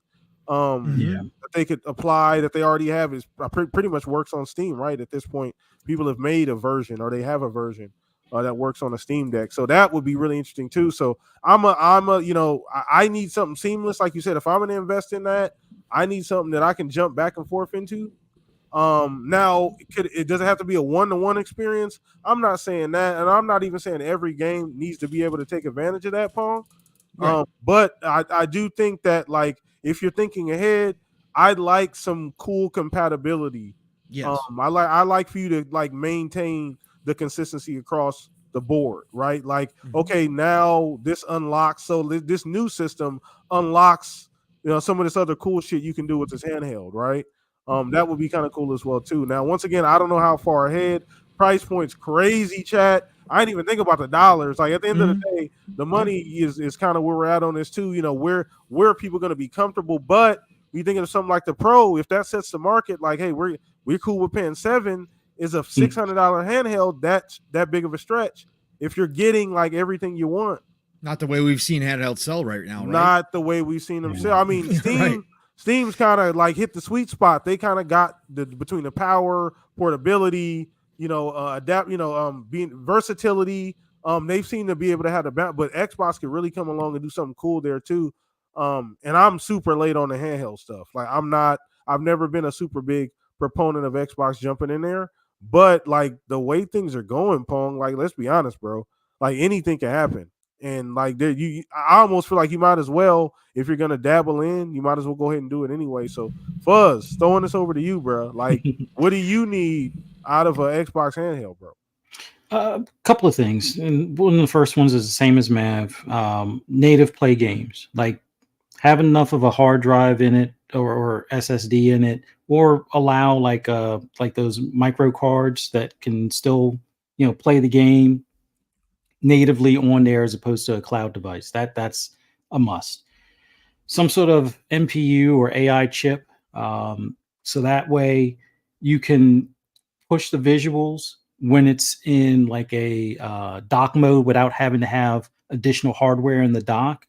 Like if this thing could have its own, built-in hardware to kind of do the DLSS heavy lifting, to take the 1080p screen that you might be looking at while you're in handheld mode and up-res that to a 1440 or better screen on your TV when it's docked, without having to have a dock be like its own video card built in kind of, hardware and stuff.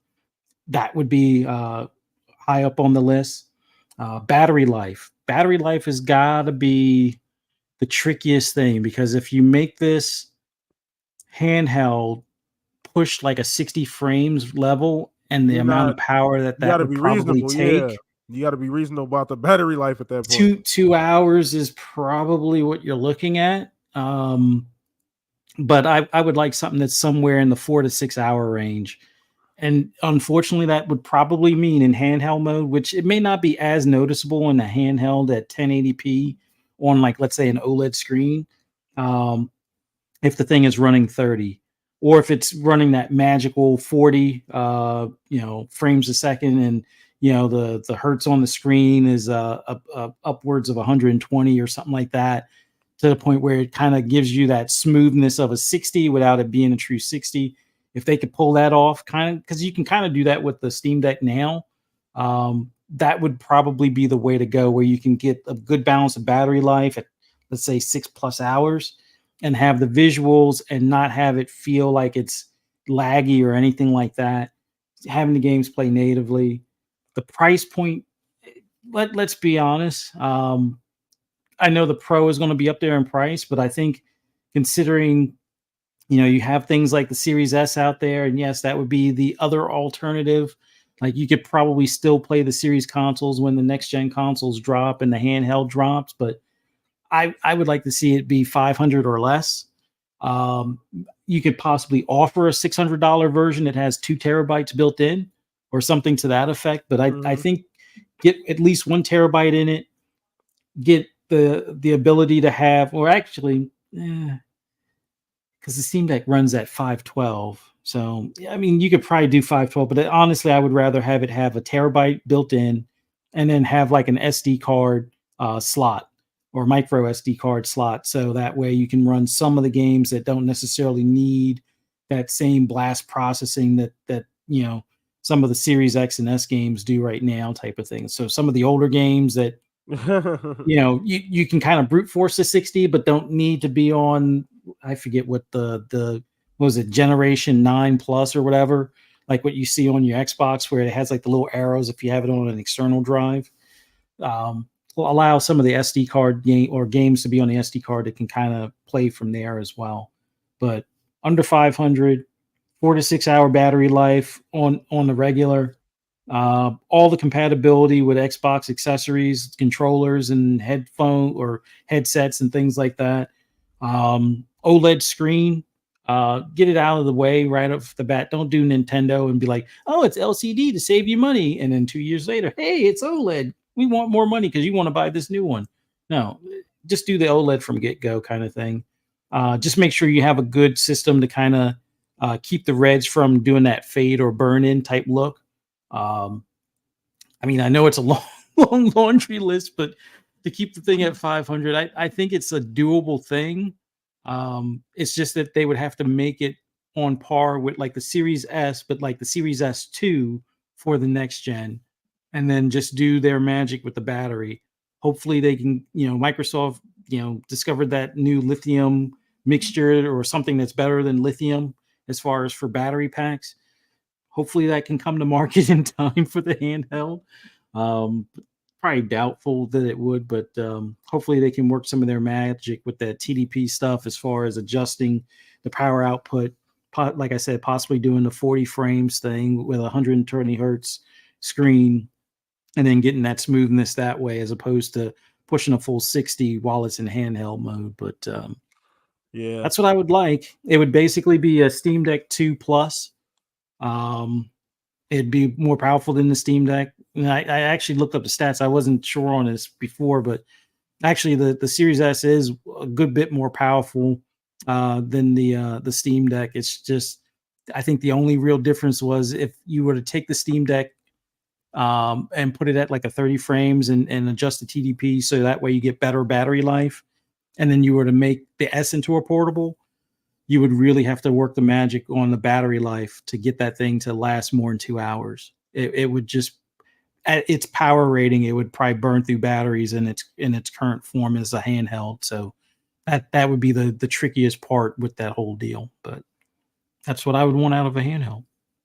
Interesting, man. Yeah, it's. I mean, it's tough to try and balance everything, chat. Like it's crazy to try and balance all of that too, and like get the price point where you need it to be compared to the pack. Because everybody wants a little bit something different for us, right? Like we all kind of got our own little list, and that's kind of why I had y'all go over that because I wanted to see where each one of you was at. You know what I mean? As far as like what you would expect out of a Xbox handheld. So very interesting topic here, man. But I got another question too. I wanted to get into this before we ended the show and wrap things up because this is something else that happened. I'm a little late to this, but I kind of wanted to get into the Spider-Man 2 stuff, or not the what was it, the multiplayer stuff? Yeah, that stuff being canceled. And obviously, we'll start with you on this one, Mav. Sony's, it's crazy to think that it felt like that would have been you see something like this happen and that feels like a layup, right? And it's like, well, wait a minute. Like, how could this be something that you could even consider like putting on a chopping block or even like having anywhere near like a chopping block, right? It just makes so much sense. You're already trying to go that direction, right? Like you're already trying to go this like live service multiplayer kind of direction. Why not do that? So Mav, like, where's your opinion on like why did that happen? I mean, obviously, why did it happen? It seems like got caught in the fallout, but like just these things seem to happen to Sony, and like we're hearing these things now. I don't know if it helps their people's faith going forward in like this whole multiplayer. Yeah, I think it's complicated because they're trying to figure out how to go forward, and I think they bit off way more than they could chew at first, right? And then they looked at everything, and then they saw Destiny when they finally got Bungie and kind of took a look at how their business was going. And Bungie, Destiny, one of the most successful games as service games ever, right? Big budgets, lasted a decade. Oh, it's got to be great. They look at the numbers. Oh, this business sucks ass.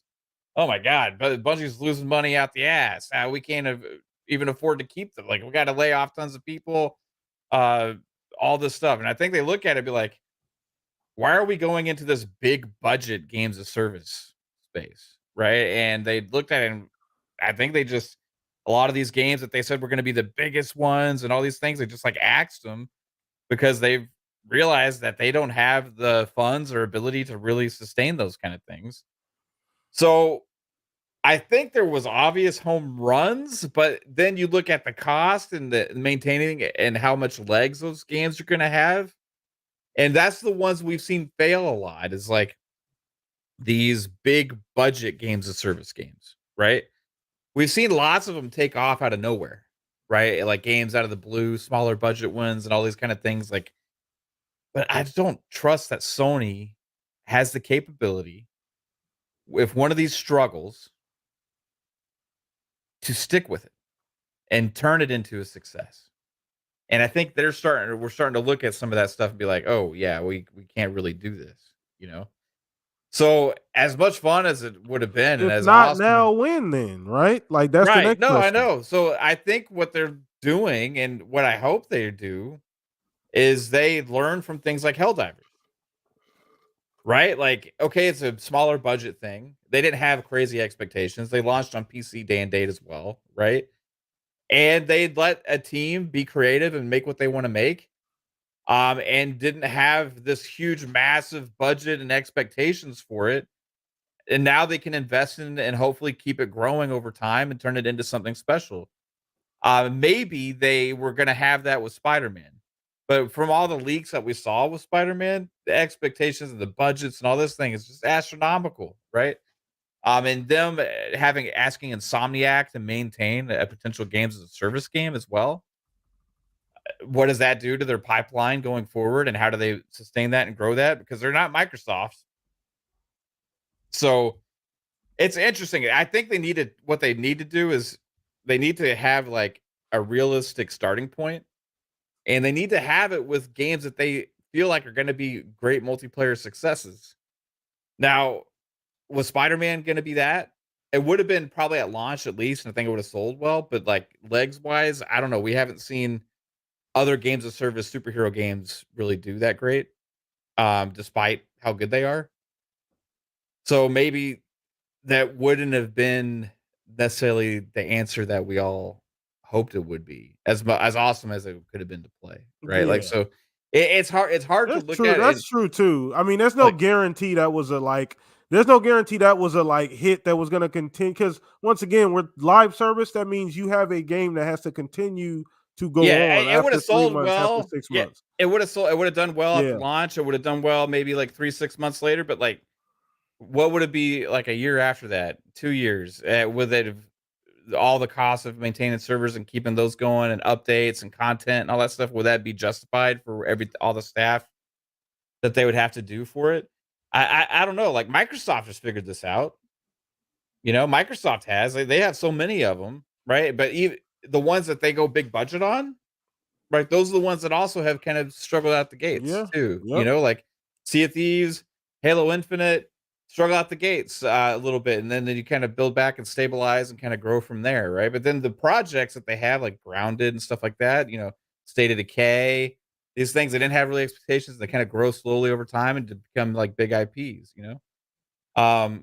So I feel like PlayStation really needs to find those IPs and establish those kind of things as great multiplayer franchises, not try and force the issue on their existing franchises and turn them into games of service multiplayer games. And that's kind of what they were thinking at first, and I think that Well, was they a tried to mistake. expedite the process getting Bungie. Yeah, You get Bungie to speed that up.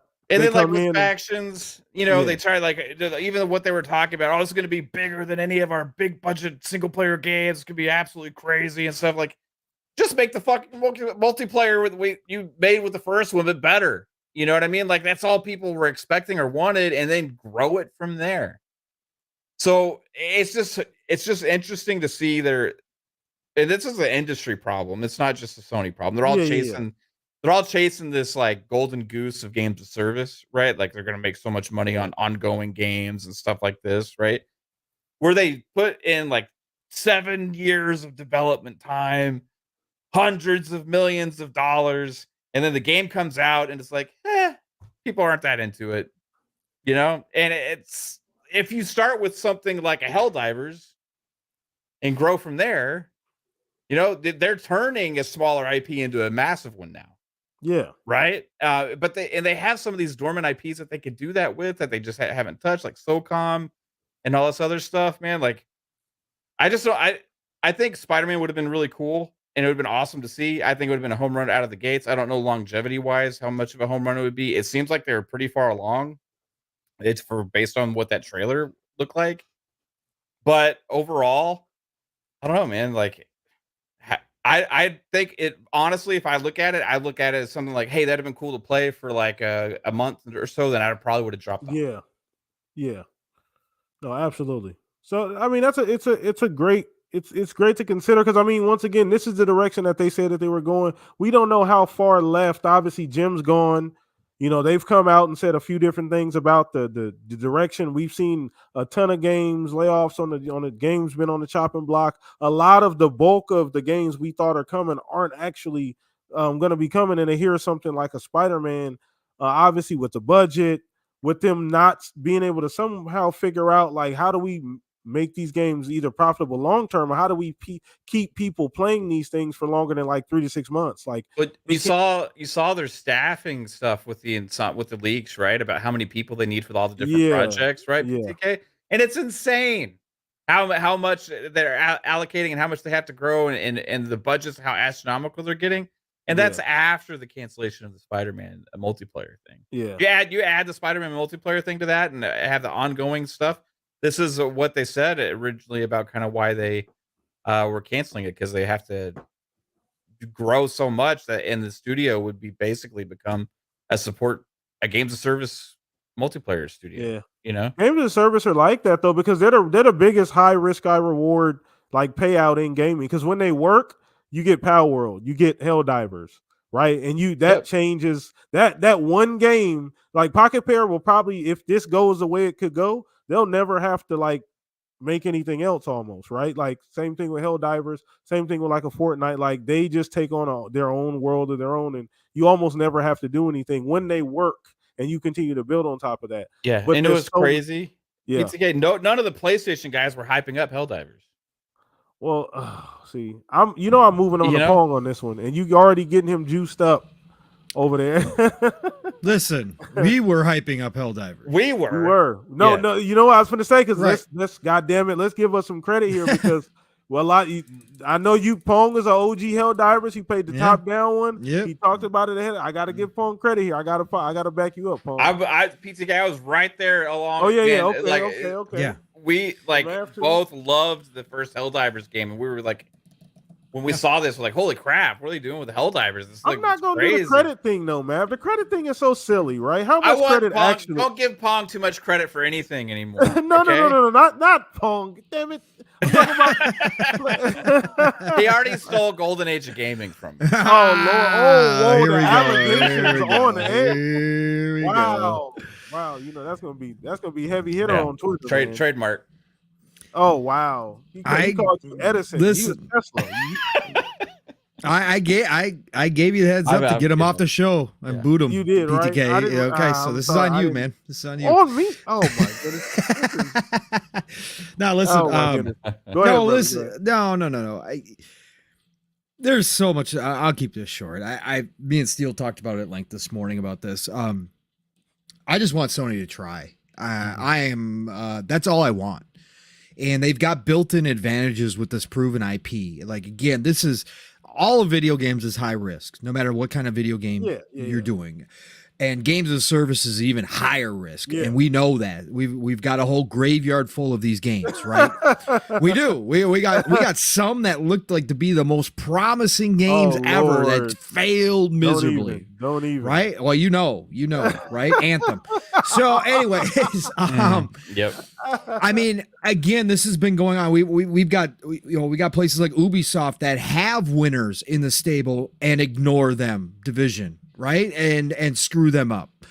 So this is high risk category. But PlayStation has said publicly time and time again that they need this, right? That they need this. And it does make sense from a business standpoint. And Jim specifically was going out to make 10 to 12 of these, knowing publicly, he said it, that They would be lucky if 2 hit. But you got to give yourself a chance. The only way to give yourself a chance is to get in the game, to jump in the deep end. You can't. I hate toe dippers. Why toe dip? And again, this is at the top of my list. If I were a fly on a wall and I could listen to the inside baseball in the boardroom of these conversations, right? This is at the top of the list right now of where I would have been, right? Where I'd choose to be that fly. Because we don't know. We don't know any of the conversation. We don't know anything. If this is Hiroki Totoki coming in and saying, screw Jim, he was crazy, he doesn't understand the business, like he's told the devs they don't understand the business, we ain't doing this. We aren't going to support these games as a service like Factions 2 and like Spider-Man. We're not going to give the time, resources, and talent to these games to support them. Then this makes complete sense. Cancel the freaking game because it ain't going to survive. You're not going to do it that way. At all, yeah. My biggest problem with Sony and these games and this toe dipping is, why do they think that every single effing game has to be the biggest, most perfect thing ever created to keep this mythical premium experience thing that they created? Why do they believe that? Why is it that they can't take what they were doing with Factions 2 for 6 freaking years? Okay, and however long Insomniac and whoever else was working on this Spider-Man, why can't they take the best portion of those 2 games and put them into freaking early access like everybody else does nowadays and try them out and build them with the community and see if they've got something there? Why can't you take that type of limited risk with these games, these types of games that you're not sure about, that you're kind of being cowardly about, not really sure how to make these games anymore because you guys haven't done it for so damn long because you chose to make one type of game for the most part? So why don't you do it like everybody else? People have shown PlayStation for the past, I don't know, almost decade now of how to do this.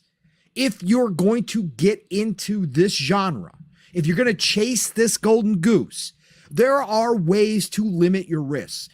And these 2 IP, Factions 2 and now Spider-Man, and I'll even include the Twisted Metal in this, although some would argue, Steel will argue with me that nostalgia is not enough. But you have built-in advantages that games like Pal World don't have.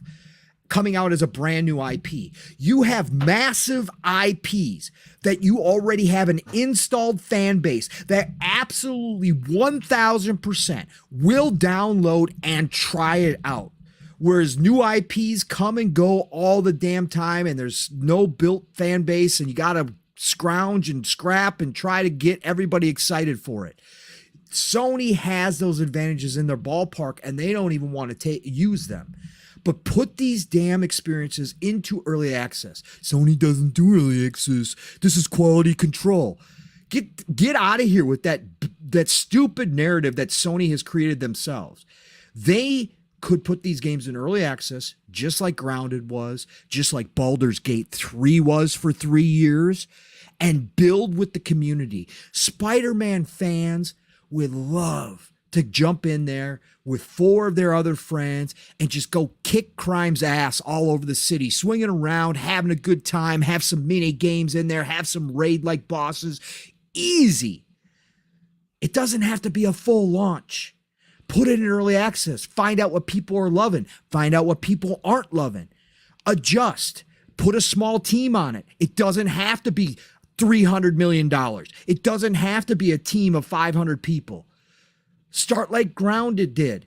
Again, work small, make it big. Find out if it is something that would be worth your time. This game had built-in advantages where they could have monetized the hell out of brand new skins because we know how much the Spider-Man skins, people love all the different outfits. They had all the different Spider characters in there. Like, this is easy stuff here, folks. But they're cowards. They're toe dippers right now because they haven't made these type of games. That's why I thought you bought Bungie. So use Bungie's expertise. Tell Bungie, you're going to put this out there It's going to be a smaller experience. Ask them for their ideas of how they can start building out that early access game. But no, we're going to waste Insomniac's time. We're going to waste Naughty Dog's time and talent and resources. We're just going to cancel the games flat out. I hate this. I want Sony, again, even if these games aren't for me, I want Sony to get back to what they used to do, which was make diverse lineups of all types of games. Yes, they still purchased a lot of third-party stuff. Yes, they still were highly dependent upon third-party stuff. But when you looked at their first-party stuff in the PS1, the PS2, the PS3 generation, they were trying things. And they had all sorts of different types of games. Now, too scary. We're going back to what we know. No, Naughty Dog, just go make The Last of Us 3, please. Yeah, just go make just go do it. Insomniac, get ready for Wolverine. Yeah, just put all your people back on Wolverine. We don't want to try this multiplayer stuff. This to me is not the Sony I knew that I played on for decades. This is not the same Sony. And I think Jim was serious. And I think that if Jim was sticking around to run the ship, I don't think necessarily that these two games would have been canceled. I think this is a lot of Hiroki Totoki. And again, if the boardroom is, we don't have the funds to even think about supporting these games, and we have no interest in taking any piece of our talent and putting more effort into these types of games, we want them making our type of games only, then fine. Don't put them out, because if you're not going to support them, it's not going to matter how great they are. They will die on the vine completely. The next one on the chopping block is Guerrilla's Battle Royale version of Horizon. We will see if that survives.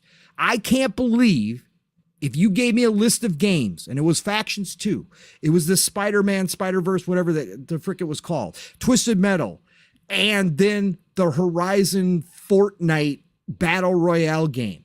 If you gave me that list and told me only one is going to survive, that one would be the last one I would think would survive. Yeah. But here we are. That is like the last of the first party stuff outside of their newer studios, right? Again, they've got Haven still making their game, right? They still got other studios making their game, but those are brand new IP.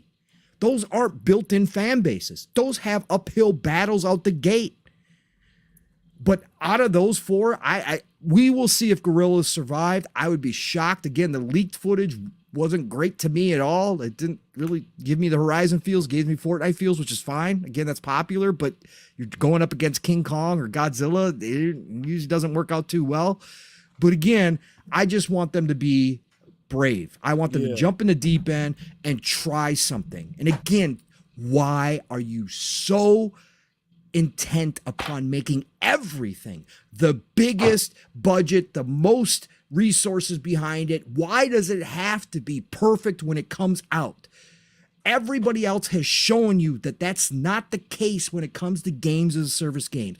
They don't have to be perfect. Helldivers 2 is and was not perfect when it launched. They have worked to make it better. Palworld is not and was not perfect when it launched. This industry is different. The fans are more forgiving. They will help you build your game. They will. There is a large portion, as shown by all these other games, there is a large portion of fans who will help you build your game. They will beta test your game. There's certainly people out there who won't, but there are plenty of people who will. Take advantage, use it.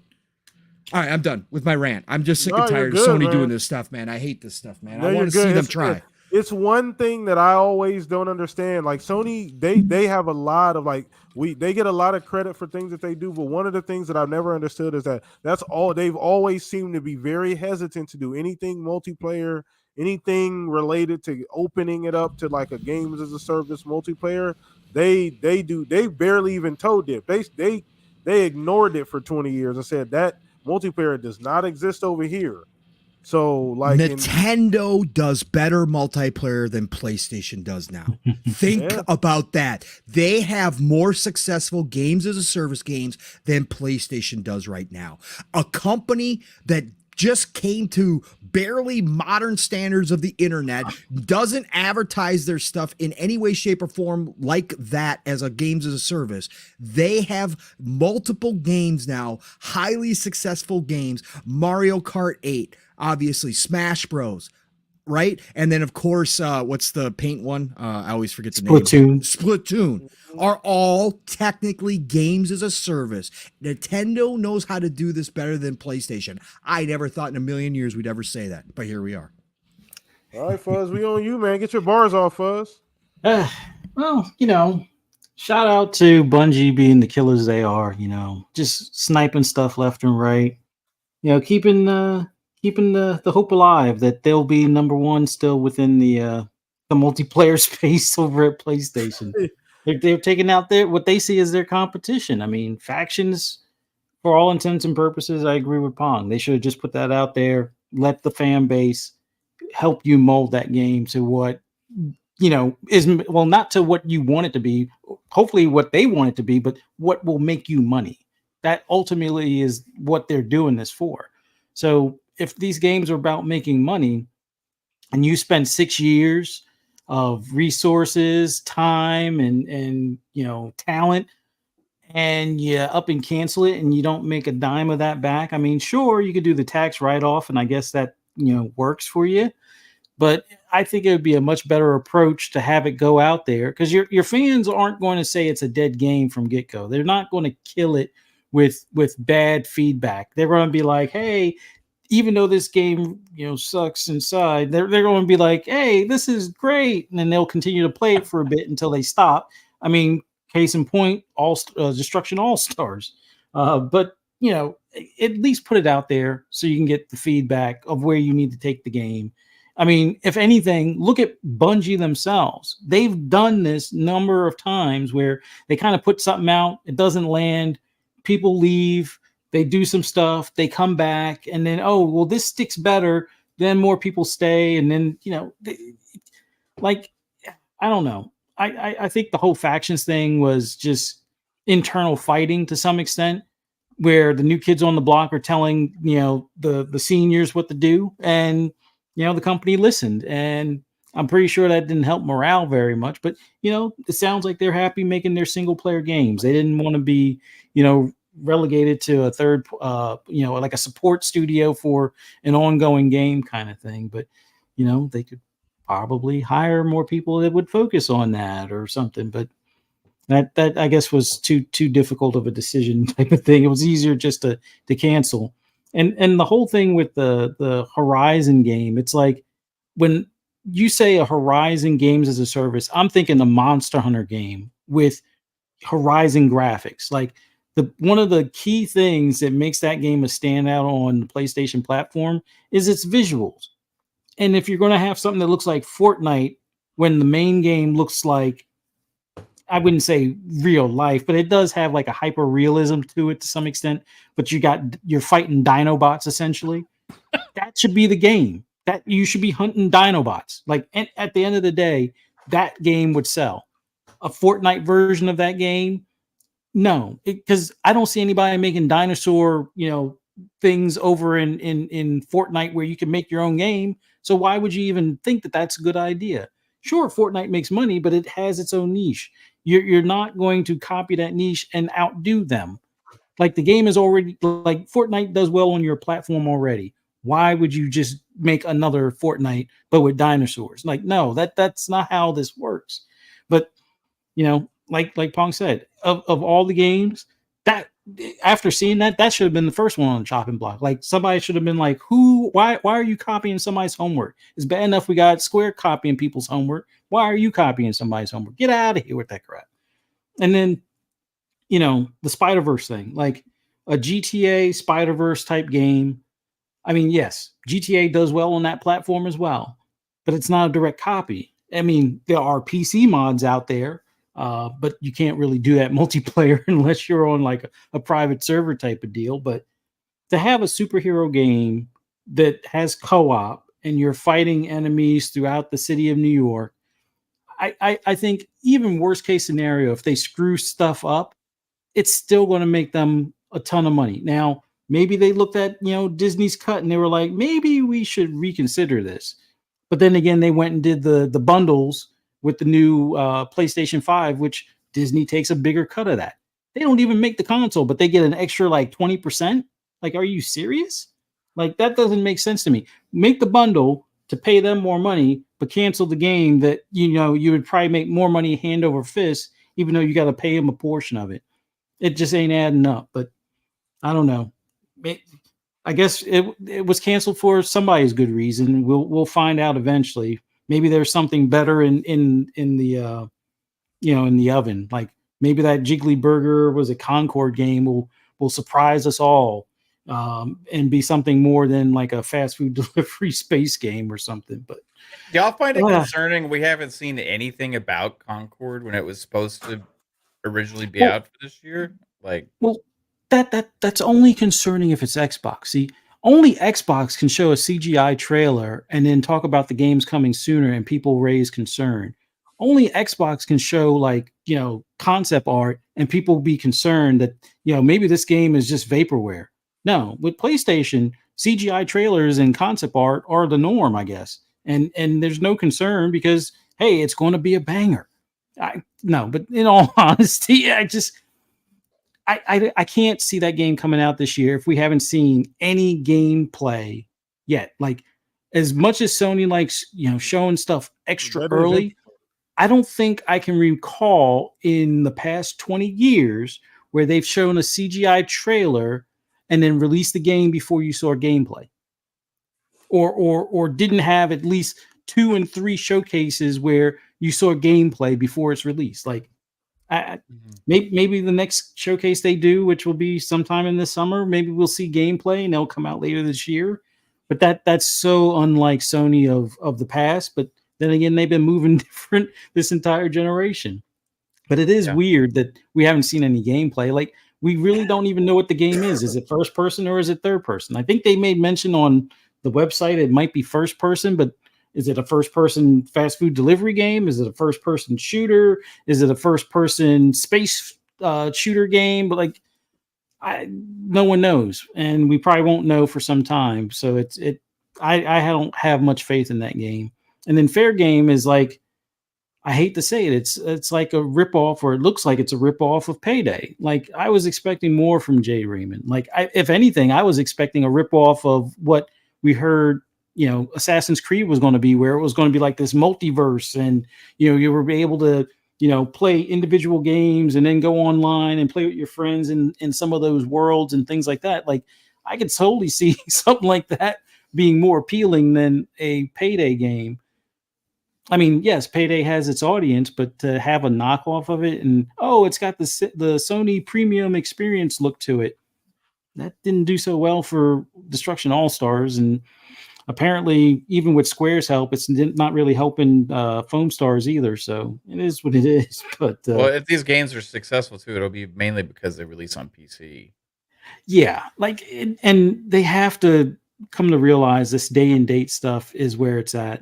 I would even say, even for single player, for the fact that you've already spent the advertising dollars, the buzz is out there, the word is out about the game, people are talking about it, people are looking forward to it. PC players are no different. If you're going to make them wait a year or 2 years or 4 years or whatever, it's going to lose interest. Now, sure, Ghost of Tsushima, it's going to sell well. Would it have sold better if it was like a day and date, or when they originally released the director's cut for the PS5? I think it would have done a ton better. But, Nixxes wasn't quite up to speed at that point, so I guess they, couldn't do that. But all in all, PC is going to be, I think, the biggest growth sector for PlayStation in the future. And the sooner they embrace it, the better. But with these live service games being canceled left and right, like that Spider-Man game on PC and PS5 would have been, I would say, even if it flops after it's sold, because remember, they have the worst refund policy, they would have probably sold 11 million copies in less than a month before people started realizing it didn't have much to it, type of thing. So they would have made their money back on the game in the first month or so. And Sony would be, or not Sony, Disney would be happy with the paycheck that they get out of it. But, and they would have plenty of time and feedback to kind of work on things to make it last a year or two, if not longer. But I think it would actually have more legs than that. I think it would have probably hit the ground running, even if content was a little on the light side. It would have probably lasted until there's a Spider-Man 3 and whatever content goes into that game or from that game into the multiplayer would be the next big thing that people would look forward to. But factions, Spider-Verse, even Twisted Metal, like, it doesn't make sense. And then the Deviation game, which I like how Mr. Boomstick is thinking that maybe that was a SOCOM kind of replacement. It is old Call of Duty and Battlefield devs. They were working close with Sony for another one of those games as a service. Who knows? Maybe it was a third person type of shooter, which could have been a modern day version of a SOCOM, even if it didn't have that in the title. I think that would have been, probably a better success than the Fortnite, Horizon game. But what do I know? I don't know. It just feels like somebody that's a game enthusiast is not making the decisions. Somebody that, holds the purse strings is making the decisions. And, sometimes that works out. I don't think it works out in this regard, but maybe Hiroki Totoki will make them slimmer, trimmer, and more PC friendly. And if he does that, I'll be happier, at least on the PC end of things. So it is what it is. No, for sure. It's interesting to see though, because that's one area they always struggle with. And 2024, we're talking about new hardware, but we've talked about it. We got to be honest here, and we do this at the shop, man. We take the good with the bad. We talk about both. There's still some things that, even Sony with this new hardware coming up that they are deficient in. Like, bro, like they got some things they still need to work on. And that's a glaring, if that's where they're saying they need to go, that is a glaring problem. They need to get that together. And hopefully they will. I feel like they will at some point in time, right? They'll figure out their lane and where that all fits. And hopefully that springboards them to where they need to go, because that they just haven't. I mean, when you ignore for 20 years, what do you think is going to happen? Fuzz, right? Like when you just don't do the shit for 20 years, like it's going to take you a little time to shake some of that dust and rust off, man. It's crazy, but I think we're going to go ahead and wrap up the show on that note, man. It was a phenomenal show. We ran a little bit over, but it was such a good conversation. We had such a good time with chat. You guys are amazing. I've seen a lot of new faces in here. Appreciate everybody that came out and hang out with us tonight. Once again, retweet the link. Let everybody know. The Shop Podcast, we do this every single Saturday. Once again, the time did change, so that might throw a couple people off for a few weeks. So if you're listening to this on the replay, it is 9 p.m. on the East Coast. 6 p.m. AZ. Time doesn't really change here. It's weird. So I don't have to worry about that. But other places, you got to kind of check your calendar, your time, see what time that is for you, depending on where you live. But I want to go ahead and just throw this over to our guest first and foremost, Mav. You're not really a guest. I keep saying that, Mav. Like you kind of have a semi-permanent spot here, just kind of when you're available. So, but we always love having you here, brother. The energy's always good. We bounce off each other. Chad loves you. You always bring the FSP love, brother. But if they don't know, let everybody know where they can find you, brother. Yeah, thanks, man. Fuzzy, Pong, PTK, love all you guys. It's an absolute blast, like it usually is whenever I'm able to make it here on a Saturday night.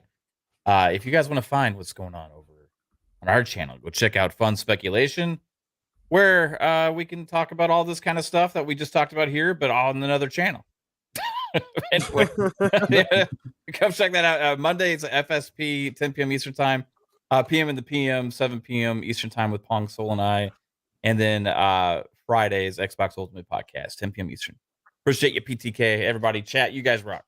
Appreciate you, Mav. And once again, man, you guys know what to do, man. Mav is just a normal here. So you guys know, go show love, SSP love across the board. Popping off over there, channels growing and doing great things. Got a few different shows throughout the week. So please go show love. Mav's information is down in the description. So go use that, all right?